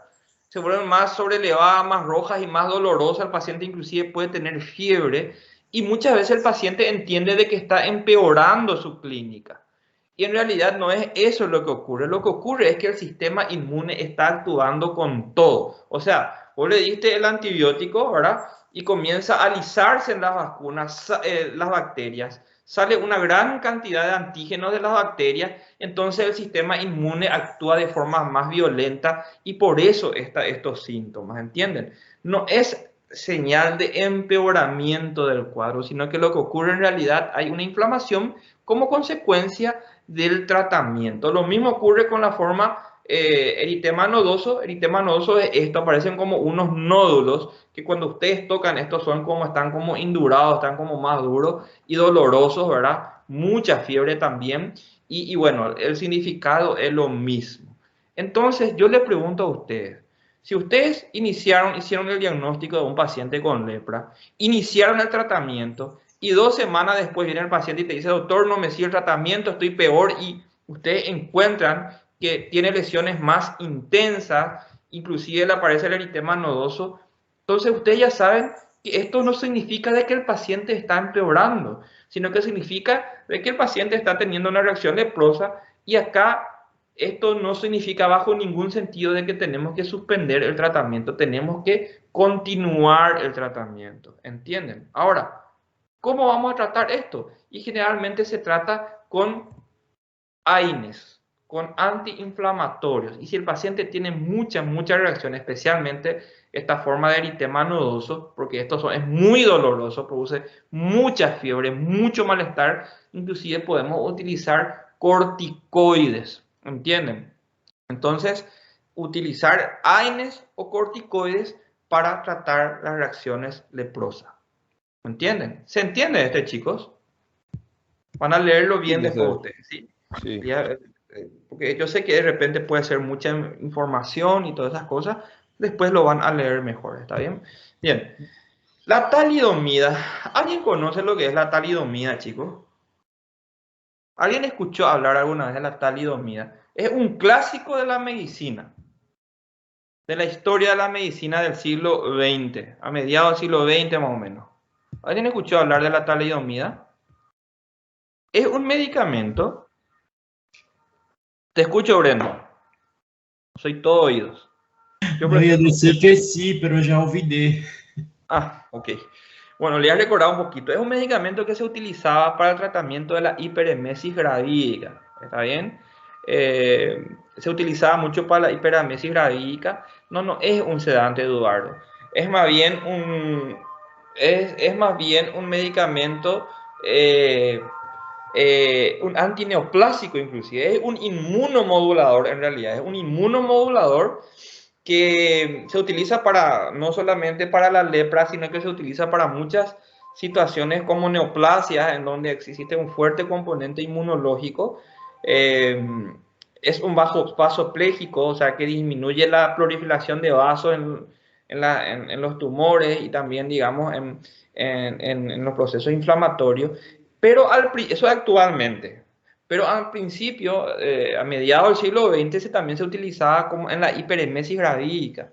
Y que comenzaron a aparecer unos pacientes que se conocen como fecomelía, ¿verdad? Unos pacientes que, las embarazadas daban a luz a pacientes que no tenían las extremidades. En vez de tener, por ejemplo, brazos y piernas, tenían así como unos apéndices, ¿verdad? Se conoce como fecomelía, ¿verdad? Y fue una reacción adversa que se encontró como consecuencia del uso masivo en embarazadas de talidomida, ¿verdad? Y por eso se retiró del mercado al principio y luego hoy en día lo utilizamos como en tratamiento de muchos tumores y en algunas enfermedades inmunológicas.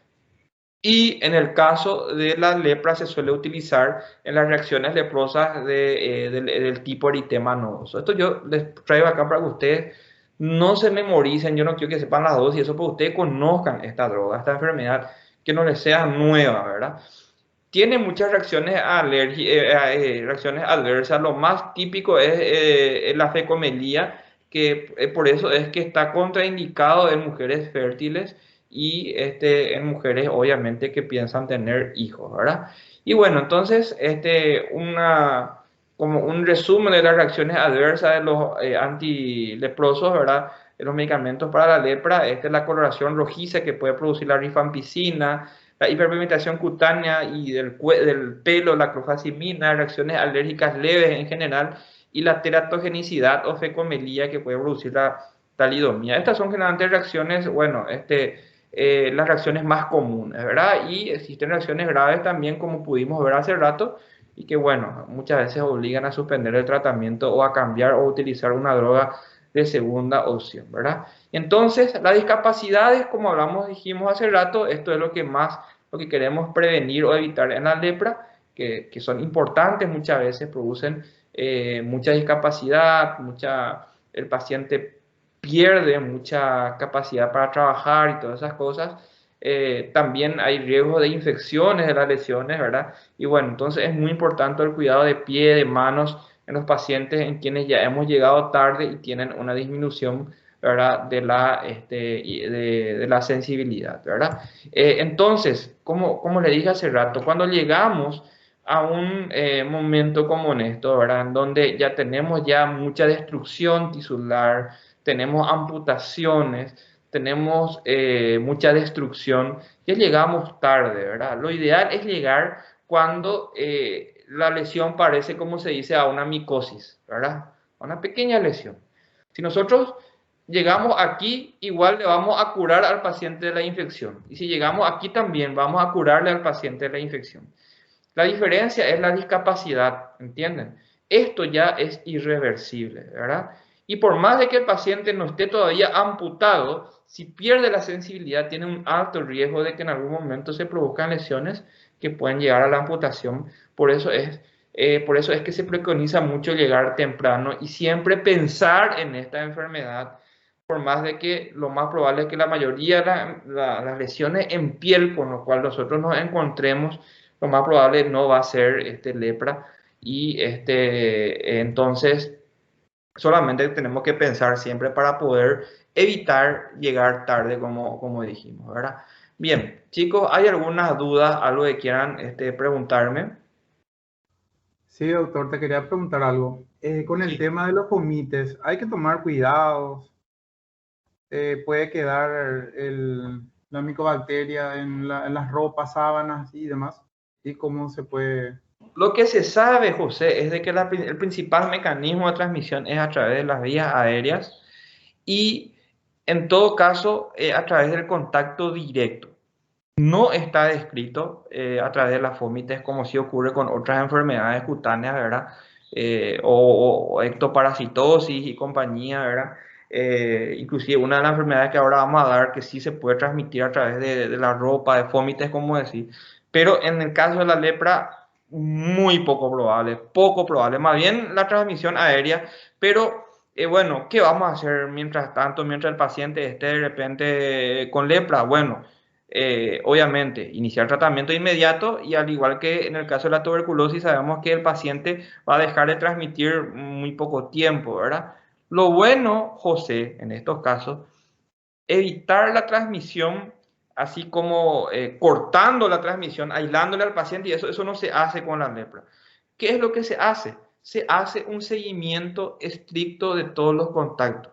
Y si vos vas a hacer alguna vez APS, ahí vas a ver cómo se hace, ¿verdad? Uno hace un seguimiento estricto de los contactos a la par de que vos le estás tratando a tu paciente. Vos le tratás a tu paciente, el paciente va a dejar de contagiar y a la par vos le haces un seguimiento estricto mensual generalmente por 2 a 3 años a los contactos, de tal forma que si aparece alguna lesión, tenés que iniciar rápidamente el tratamiento y eso es lo que se hace. Esa es la medida de salud pública que se sigue, ¿verdad? A diferencia de lo que ocurre ahora, por ejemplo, qué sé yo, con el COVID, por ejemplo, ¿verdad? Que, bueno, usamos mascarilla y todas esas cosas, bueno, vos no le vas a ver a un paciente que tiene lepra con mascarilla y todas esas cosas, no se hace, eso no es una medida de salud pública, costo-beneficio efectivo, pero sí el seguimiento estricto de los contactos para que si te aparece una lesión en un contacto, cosa que no es usual, recuerden, ese es el tema del 5% de las personas, bueno, si aparece, entonces se le trata de inmediato, y si vos le tratás de inmediato, el paciente no va a tener ninguna discapacidad, le vas a curar y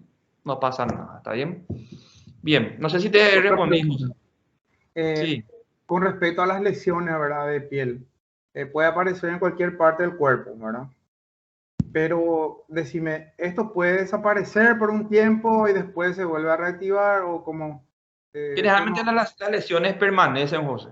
No es como en el caso, qué sé yo, de la leishmaniasis, por ejemplo, que vos tenés, por ejemplo, la úlcera esa típica y generalmente después de 2 o 3 meses desaparece. Sin embargo, las lesiones de la lepra tienden a persistir, persisten y eso es una de las cosas que te tienen que llamar la atención. Vos le pones un antimicótico, le pones esto, no se cura, ¿verdad? Entonces tiende a persistir con el tiempo, ¿verdad? Y como vos decís, puede aparecer en cualquier parte del cuerpo, sí. Importante saber, doctor, así para poder diferenciar de una micosis, por ejemplo, ¿verdad? Claro, justamente una de las cosas que a vos te tiene que llamar si viene un paciente, bueno, esto es una micosis, le tratás. Y ocurre muchísimo, el paciente va con un médico, bueno, le da un antimicótico, otro médico, inclusive hay gente que le dan corticoides, ¿verdad? Y si vos le das un corticoide, ahí sí puede desaparecer, es porque sabemos que el corticoide, bueno, disminuye, bueno, hace que, bueno, la respuesta inflamatoria en ese momento, en ese lugar desaparezca, ¿verdad?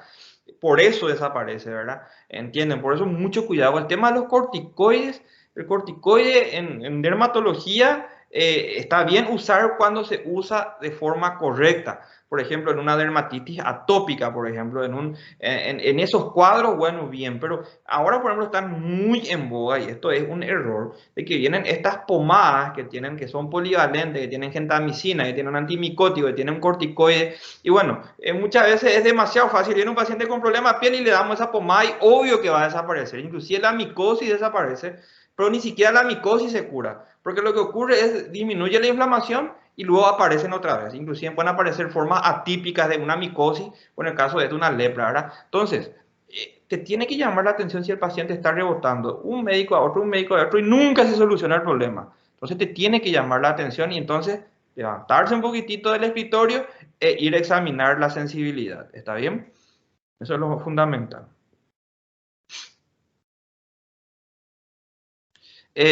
Lo que dice Clara, la reacción tipo 1 generalmente más con la forma multivacilar y la tipo 2 con la pausivacilar, no, al revés, en realidad. O sea, generalmente las reacciones leprosas en sí, las dos formas están más relacionadas con la multivacilar, pero las reacciones leprosas pueden ocurrir tanto en los pausi como en los multivacilares. Ahora, la reacción tipo 2, que es la forma eritema nodoso, es más típica y es casi digamos, única de la forma multivacilar, de la forma lepromatosa, la reacción tipo 2, que es la reacción, digamos, de tipo eritema nodoso.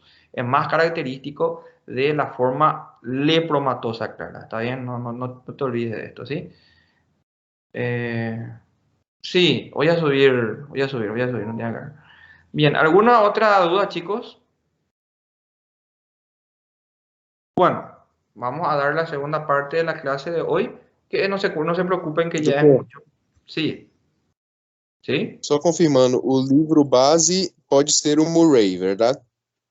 Puede ser Murray, pueden leer Murray, pueden leer el Murray, bueno, en lepra, por ejemplo, si vos lees Murray, George te va a quedar cortísimo, muy corto, porque es muy corto de lepra, tienen el Murray, ¿verdad? Pero podés leer, si querés. Ahora, yo voy a alzar un manual de lepra en la plataforma, ¿sí? Voy a alzar un manual de lepra que es un poquito más, un poco más larito, ¿verdad? Un poco más detallado, ¿está bien? ¿Estamos? Bien. Vamos a hablar un poquito ahora. Gracias. Vamos a hablar ahora de un tema que es un tema probablemente, esto sí, lepra sí, de una u otra forma, en algún momento todos hemos escuchado, inclusive antes de la facultad, ¿verdad? Pero ahora vamos a hablar de un tema que no es muy frecuente, ¿sí? Les doy, si esto fuese un curso de infectología, probablemente no hablaríamos de estos temas. Dos temas, la treponematosis endémicas, son 3 enfermedades, la de Begel, Pian y la Pinta, no sé si escucharon alguna vez. Y vamos a hablar también de una enfermedad que se llama úlcera de Buruli, ¿verdad? Estas enfermedades, si esto fuese un curso de infectología, o si esto fuese una cátedra de infectología, existe mucha probabilidad de que ni siquiera lo hablemos, porque son enfermedades muy infrecuentes, pero son enfermedades puramente tropicales. O sea, esto es medicina tropical y como nuestra cátedra de medicina tropical tenemos que por lo menos escuchar, ¿verdad? Existe la posibilidad de que ustedes nunca se encuentren con una de estas enfermedades, pero tenemos que conocerlas, chicos. O sea, tenemos que por lo menos alguna vez leer y saber que existen, ¿está bien? Saber de qué se trata, ¿verdad? Y una de ellas vamos a hablar de lo que se conocen como la treponematosis endémica, ¿verdad? Ahora, yo les pregunto a ustedes, si yo les digo treponematosis o treponema, ¿qué enfermedad les vienen en la mente? Chagas. ¿Cómo? No, Chagas no. No, es Sífilis. la sífilis, muy bien. Tripanosoma chagasi sí es el Chagas, ¿verdad? Tripanosoma chagasi o tripanosoma, ¿verdad? Esto es treponema, ¿sí? Sé que suena un poco igual, pero son dos cosas diferentes. Entonces, ya cuando hablamos de treponema, hablamos, ¿verdad?, de la sífilis, ¿verdad? La leptospirosis también es una espiroqueta, Marcelo, está bien, ¿verdad? Pero la leptospirosis es otro género, ¿sí? El treponema es otro género, ¿está bien? Pero ambos son espiroquetas, ¿está bien? Entonces, cuando hablamos de trepanomatosis, generalmente solemos referirnos más típicamente del treponema pallidum, la subespecie pallidum, que produce lo que se conoce como la sífilis sexual, ¿verdad? Que es obviamente una enfermedad, no es una enfermedad tropical, sino que esto es una enfermedad cosmopolitan, está en todo el mundo, ¿verdad? Y obviamente tenemos que conocer con mucho detalle, ¿verdad? Pero existen otras treponemas, pallidum inclusive, las subespecies endemicus y la pertenue, que producen dos enfermedades. La endémica, una enfermedad que se llama sífilis endémica o enfermedad de Begel, que es una enfermedad que si bien todas estas comparten ciertas características, digamos, con la sífilis, tienen otras distinciones que en primer lugar ninguna de estas 3 enfermedades son enfermedades de transmisión sexual. La sífilis sí sabemos que es una enfermedad de transmisión sexual pura y dura, ¿verdad? Sabemos que la sífilis se transmite de forma sexual. Sin embargo, el treponema pallidum endemicus y el treponema pallidum pertenue, que producen la enfermedad que vemos aquí, la sífilis endémica, que es una enfermedad más del África, pero la frambesía, que es el pian, que sí es una enfermedad tropical que puede haber en América, y también la pinta, que es el treponema carateum, ¿verdad? Son enfermedades más bien de transmisión a través de contacto directo, no de transmisión sexual. Obviamente, si una persona que tiene uno de estos tiene una relación sexual con una persona que tiene estas lesiones que son como la sífilis, también son lesiones en piel, se puede contagiar, pero por el contacto directo, no a través de la transmisión sexual. Eso es importante saber, ¿verdad? Entonces, todas estas son espiroquetas, ¿verdad? Que ustedes saben que las espiroquetas son unas bacterias que típicamente son largas, tienen la forma de espiral y que típicamente podemos ver de forma directa en un microscopio de campo oscuro, ¿verdad? O también utilizando ciertas pruebas de inmunofluorescencia como vemos acá, ¿verdad? Y bueno, ¿qué son las trepanomatosis endémicas? Cuando estamos hablando de trepanomatosis, nosotros tenemos que separar dos grandes grupos. Por un lado, las trepanomatosis que produce la sífilis, que es el treponema pallidum, y luego están las que es la trepanomatosis sexual, por decirlo así. Y luego tenemos la trepanomatosis endémica, que son estas 3 enfermedades que están acá. La sífilis endémica, la frambesía y la pinta, ¿verdad? Son enfermedades entonces bacterianas, ¿verdad?, que están transmitidas por el treponema, por especies de treponemas, ¿verdad? que tienden a ser o tienden a tener una evolución crónica, afectan principalmente la piel, eso es una característica, ¿verdad? Y tienen unas etapas clínicas al igual que la sífilis. ¿Ustedes recuerdan la sífilis? ¿Quién recuerda la sífilis? ¿Cuáles son las etapas clínicas de la sífilis? ¿Quién recuerda? Primaria, secundaria y terciaria. Muy bien, José. La primaria se caracteriza por qué, José? ¿Cuál es la característica de la sífilis primaria? Aparece un chancro. Muy bien, el chancro, ¿verdad? El chancro duro, ¿verdad? La sífilis secundaria, ¿qué ocurre en la sífilis secundaria? ¿Quién recuerda? ¿Qué es lo más típico? ¿Mm? A ver. Lesiones en la mano puede ser, ¿verdad? Muy bien. Generalmente aparecen lesiones en piel, diseminadas, en las manos, los clavos se llaman, ¿verdad? Lo que aparece en las manos, en las plantas del pie, aparece esa roncha en todo el cuerpo, puede aparecer inclusive algunos nódulos, ¿verdad? Bueno, eso es la sífilis secundaria. ¿Y la sífilis terciaria? ¿Qué ocurre en la sífilis terciaria? Afectación neurológica ya, puede ser. Muy bien, afectación neurológica y... Terminal de la enfermedad, puede ser. Una etapa terminal, sí. Sí. Neurológica y... Acometimento de nervos. Muy bien, Michael. La goma también en la piel, pero hay algo más importante que eso, por su gravedad.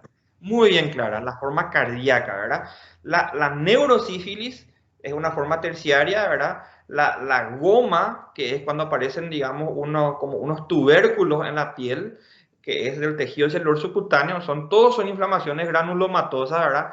Y la inflamación de la raíz de la aorta, ¿verdad? Que suele producir, digamos, una insuficiencia aórtica y puede producir disección y todas esas cosas, ¿verdad? Entonces, eso es típico, ¿verdad? De la sífilis terciaria. Al igual que en la sífilis, las trepanomatosis endémicas también tienen etapas clínicas. Hay una primera etapa localizada y generalmente luego existe una etapa secundaria, inclusive terciaria, más avanzada. ¿Cuál es la principal diferencia? De que generalmente en las trepanomatosis endémicas no suelen haber afectación ni cardíaca ni neurológica. Esa es, digamos, la principal diferencia, ¿verdad?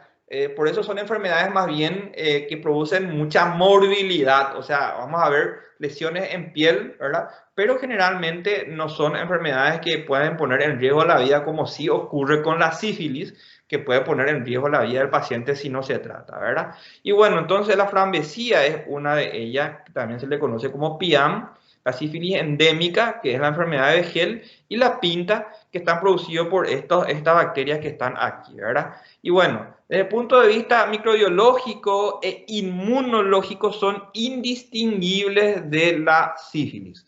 O sea, se ven en el microscopio de campo oscuro, ambos, se pueden teñir con aspectos inmunofluorescentes, tanto la que produce la sífilis como las otras, y también tienen características inmunológicas similares, ¿verdad?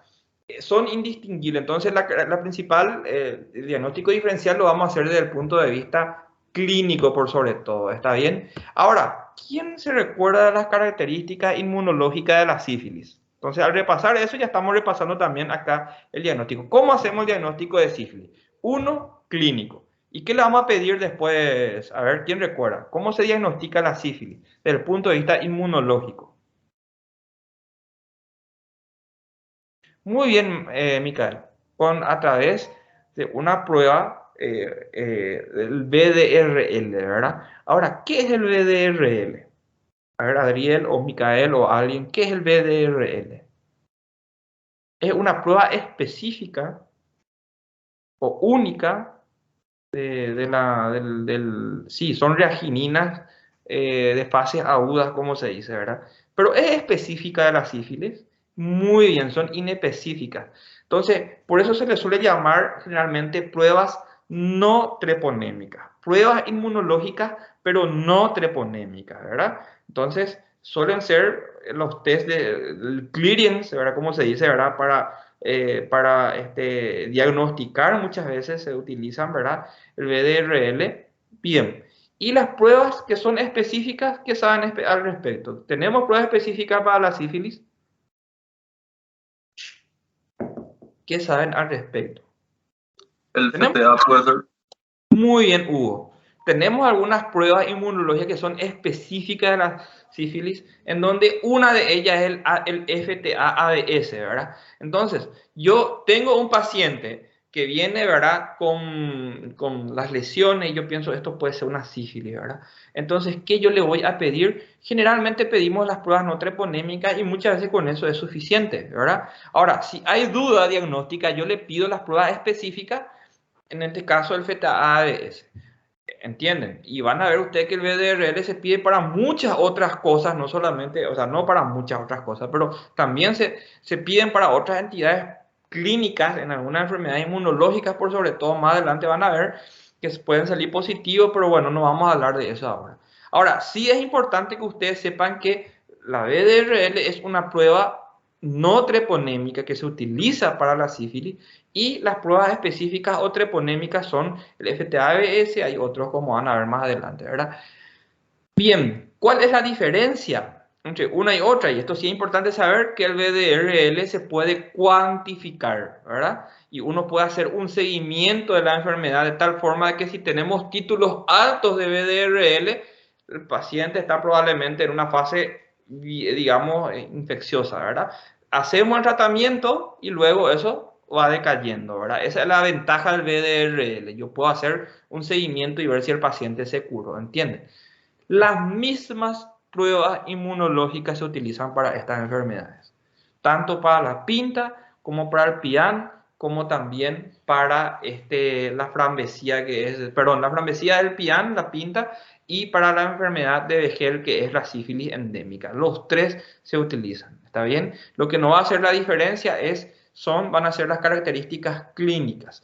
Y algo muy importante, ninguna de estas trepanomatosis endémicas son consideradas enfermedades o infecciones de transmisión sexual, ¿verdad? Ninguno de ellos, ni el de la sífilis, crece en cultivo, afectan principalmente a la piel, esas son características comunes. Todas son sensibles a las penicilinas, por eso en todos los casos, incluyendo la sífilis, se tratan con penicilina, y se ha descubierto últimamente que en el caso de la frambesía o el pian también se puede utilizar la acitromicina, no así en la sífilis, ¿verdad?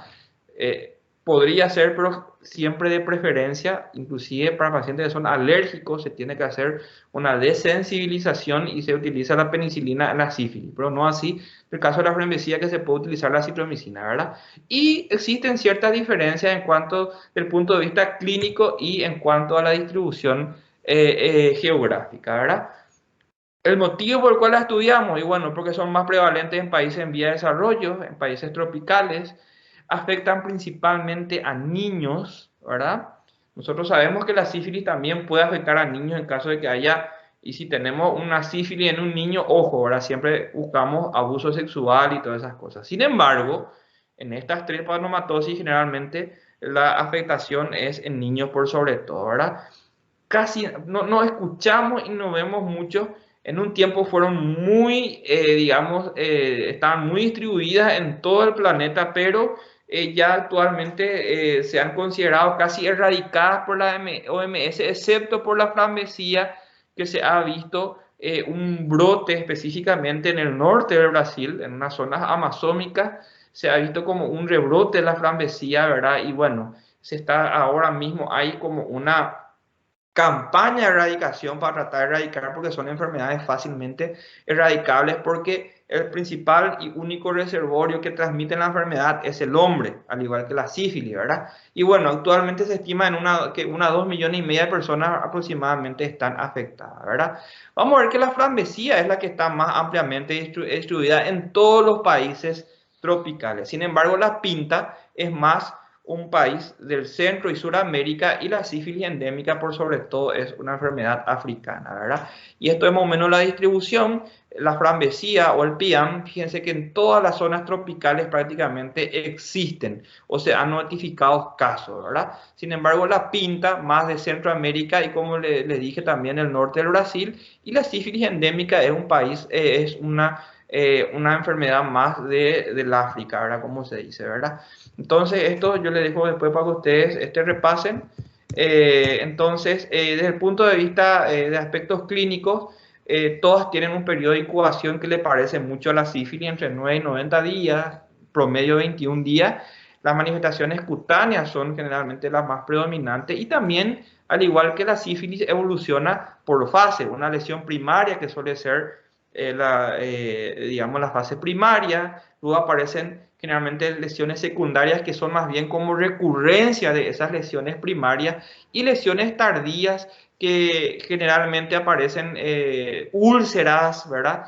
Con hiperkeratosis, inclusive en algunos casos lesiones óseas o articulares pueden aparecer. Esto es una característica más o menos común en todas las trepanomatosis endémicas, ¿verdad? En el caso de algunos aspectos así más o menos específicos, ¿verdad? La frambesía, que es la trepanomatosis que es la más común, la que está distribuida, digamos, en casi todos los países tropicales, es más típica de niños, como dijimos hace rato, entre 2 o 15 años más o menos, una lesión primaria que suele aparecer como una pápula, como una pequeña sobreelevación, ¿verdad? Que va creciendo, ¿verdad? Al tocar generalmente tiene un aspecto suave, suele ser irregular, ¿verdad? Que puede ulcerarse en el centro y típicamente produce mucho prurito, ¿verdad? Luego, esa pápula suele desaparecer de forma espontánea. Y generalmente, meses después, comienzan a aparecer esas pápulas por todo el cuerpo y esa es la fase secundaria.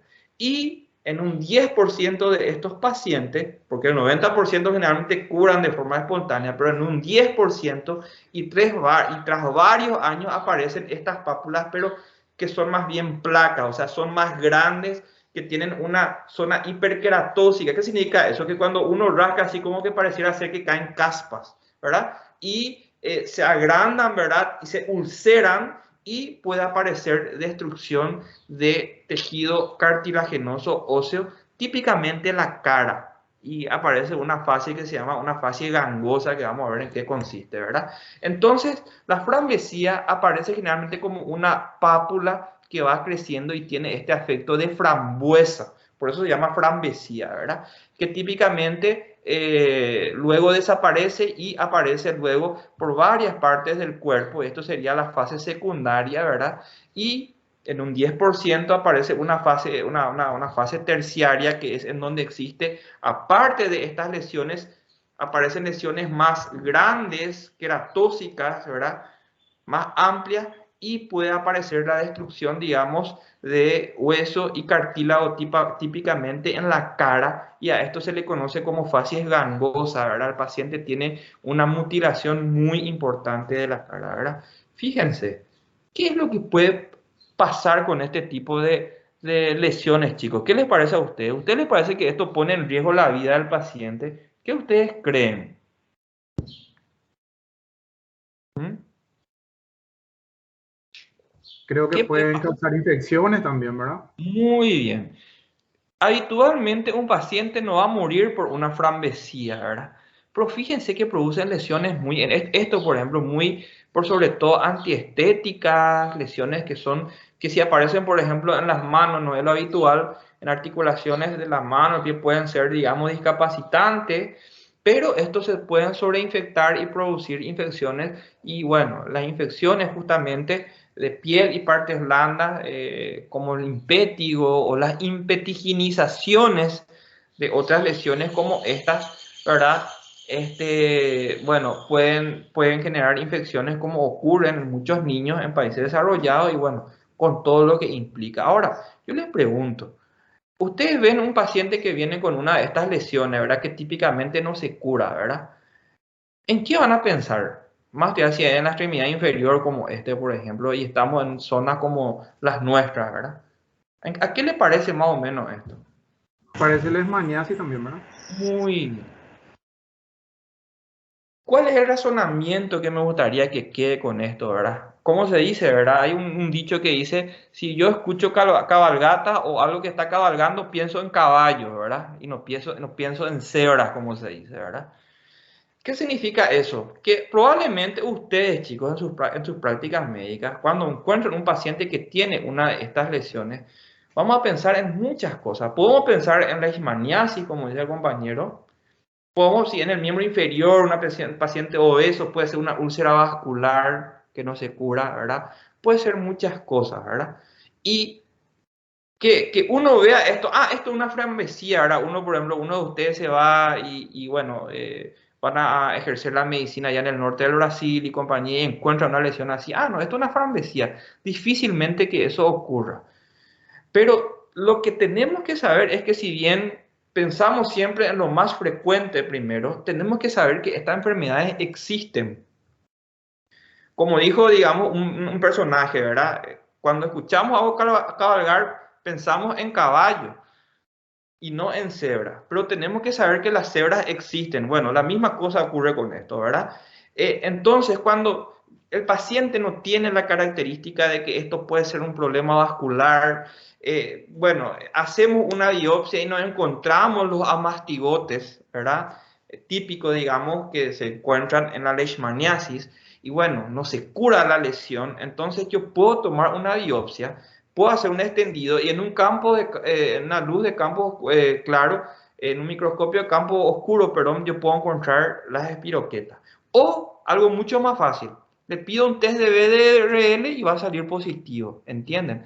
Entonces, eso es lo que tiene que quedar cuando uno estudia estas enfermedades, ¿verdad? Lo mismo ocurre con la pinta. La pinta, se ha visto también un rebrote en el norte de Brasil, como vimos en esta imagen que está aquí.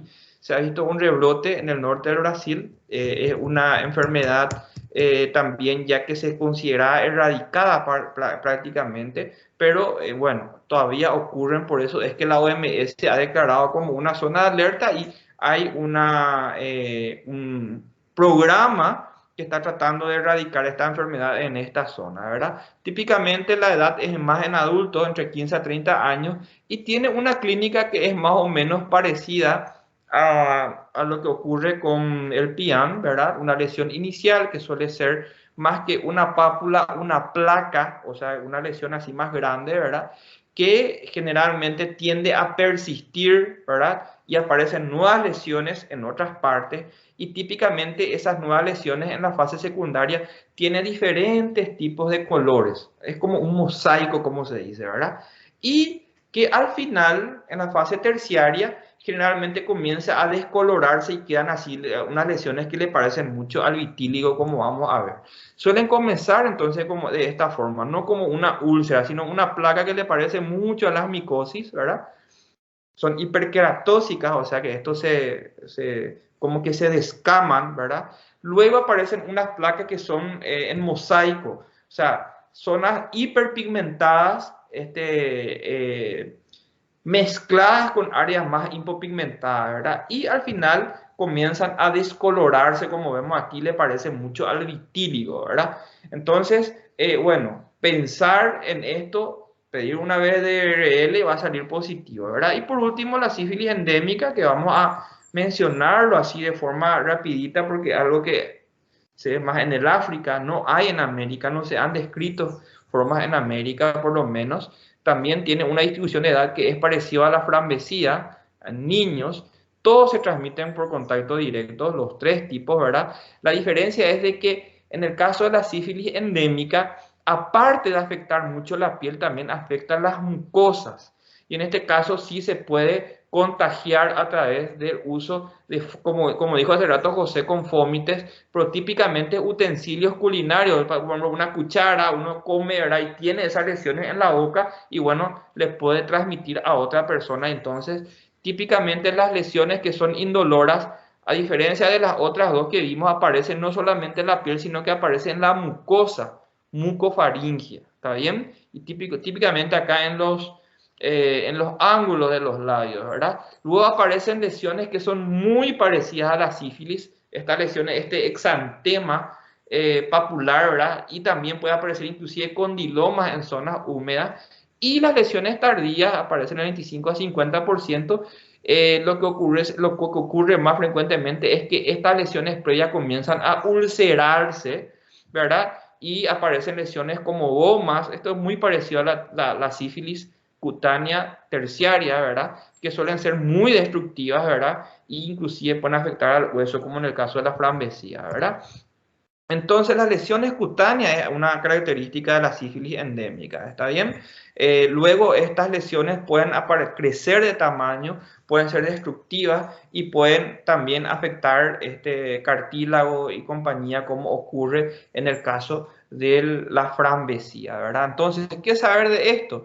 Que si yo estoy algún día, me meto en estos grupos de Médicos Sin Frontera y compañía, yo me voy al África o zonas, digamos, endémicas, bueno, obviamente van a tener una capacitación porque estos son enfermedades que son todavía un problema de salud público en esos lares del planeta, ¿verdad? El diagnóstico, el cuadro clínico y los medios auxiliares diagnósticos son similares al de la sífilis, ¿verdad? Si dispongo de un microscopio de campo oscuro, que generalmente no se suele disponer esto en países en vía de desarrollo, o inmunoinfluorescencia indirecta, pues lo puedo utilizar, ¿verdad? Ahora, si no, los métodos serológicos como los no treponémicos, como el caso del BDRL, o los treponémicos como el FTA-ABS, y el tratamiento en todos los casos es muy sencillo, ¿verdad? Una dosis de penicilina intramuscular y con eso soluciono el problema. Muy diferente a lo que ocurre con la leishmaniasis, ¿verdad? La leishmaniasis, como vamos a ver en otras clases, el tratamiento es mucho más engorroso, mucho más prolongado y se utiliza fármacos que son mucho más tóxicos. Sin embargo, en estos casos, con una sola dosis de penicilina benzatínica yo puedo solucionar el problema. Inclusive en el caso de la frambesía, con una sola dosis de acitromicina a una dosis de 30 miligramos kilopeso, máximo 2 gramos, puedo solucionar el problema, ¿verdad? Entonces, el tratamiento aquí también generalmente se hace a todos los contactos, porque es muy contagioso, a todos los miembros de la familia. Por eso es que se consiguió erradicar en muchas zonas del planeta, ¿verdad? Y es lo que se está buscando con los rebrotes que están ocurriendo hoy en día, ¿verdad? Y por último, vamos a hablar de una enfermedad que se llama úlcera de Buruli. Vamos a mencionarla nomás, ¿verdad? Así a grandes rasgos, porque es una enfermedad que ocurre sobre todo en el África también. Está producida por una micobacteria, ¿verdad? Las micobacterias son todo un problema, ¿verdad? Nosotros de repente estamos más familiarizados con las micobacterias del complejo tuberculosis, como la Mycobacterium tuberculosis, que sabemos que produce por sobre todo una enfermedad pulmonar, ¿verdad? Es una enfermedad estrictamente patológica y es relativamente común la enfermedad. Recién hablamos del Mycobacterium lepra, el africanum, el bovis, que generalmente produce también un problema, una enfermedad pulmonar, ¿verdad? Pero es más rara, ¿verdad? Y el BSG, ¿verdad? Que es la vacuna, ¿verdad? Pero no son las únicas micobacterias, existen muchas otras micobacterias. Todas estas micobacterias que van acá, en algún momento se ha visto que han producido enfermedad en el ser humano. Lo único que son muy pocos comunes, ¿verdad? Aquí aparece como común el Mycobacterium avium. ¿Por qué? ¿Quién me puede decir por qué? ¿Por qué aparece como una enfermedad común hoy en día el Mycobacterium avium? ¿Quién me puede decir por qué? Por el VIH, chicos. El VIH. Es una enfermedad, el Mycobacterium avium, y vamos a hablar cuando veamos VIH. El Mycobacterium avium es una enfermedad reemergente.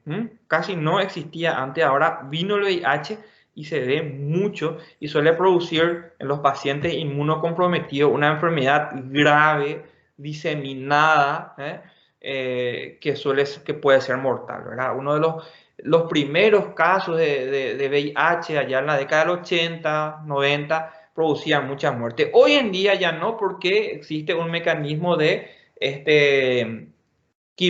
profilaxis que se utiliza en los mismos pacientes con VIH, por eso es un poco más raro, pero se ve todavía. Y fíjense, todo esto son micobacterias de crecimiento lento, inclusive existen algunas micobacterias de crecimiento rápido, producen toda enfermedad en el hombre, ¿verdad? En el caso de la úlcera buruli es esta, la Mycobacterium ulceran, que es usualmente patógena, pero es poco común, ¿verdad? Se distribuye por sobre todo en zonas como vemos acá tropicales del África, en Australia y islas del Pacífico. Esa es más o menos su distribución y es más frecuente también en niños, al igual que las trepanomatosis endémicas, ¿verdad? Tiene un periodo de incubación entre 8 a 12 semanas, parecido a la tuberculosis, ¿verdad? El mecanismo de transmisión no se conoce. Lo que se cree es de que ciertos digamos, caracoles que se encuentran en ríos, arroyos, pueden ser el reservorio de la enfermedad, y uno al nadar en uno de estos arroyos, ríos, bueno, zonas pantanosas, bueno, se puede contagiar. Y tiene tres fases al igual que en el caso de las otras enfermedades que vimos. Suele comenzar como una tumoración, un pequeño tumor, como un nódulo que suele picar mucho, ¿verdad? Luego esto va creciendo, creciendo, y con el tiempo eso se convierte en una úlcera que puede ser extensa, que puede ser gigantesca, ¿verdad? Eso es lo que le caracteriza a esta úlcera. Se llama úlcera de Buruli, por eso se llama la enfermedad así, que comienza, como vemos acá, como un nódulo que luego va creciendo de tamaño, va afectando, digamos, más zona, digamos, de la región, y que generalmente se ulcera. Y tiene esta característica: son unas úlceras que suelen ser limpias de fondo, indoloras, y son ensacabocados, se le dice esto, que son bien nítidas los bordes. ¿Cuál es el problema? Que esta úlcera suele crecer de tamaño y suelen ser bastante extensas. Hay niños, ¿verdad? Por ejemplo, que si ustedes se rebuscan en la bibliografía, hay niños que le afecta prácticamente todo el miembro, y bueno, son bastante discapacitantes, y con todo el problema que esto puede generar, ¿verdad? En cuanto a reinfecciones y compañía, ¿verdad? Tratamiento: se utiliza un desbridamiento, esto es para quitar tejido necrótico, una buena curación para evitar las sobreinfecciones, y se utiliza estas tres medicaciones en un tratamiento más o menos prolongado, ¿verdad? Con rifampicina, sulfamida y clofazimina, ¿verdad?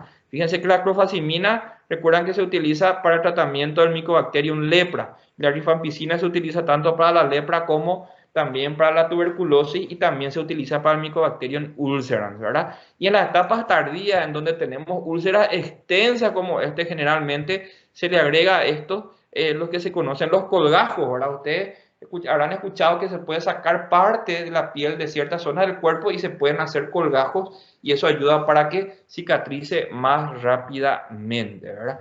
Y bueno, esto en relación a estas enfermedades que son muy raras, le pido por favor que lean, que repasen esto por sobre todo, pero obviamente bajo ningún sentido va a tener la importancia que tiene obviamente leer sobre lepra, ni qué decir sobre tuberculosis y otras micosis que vamos a hablar más adelante, ¿verdad? Y bueno, chicos, eso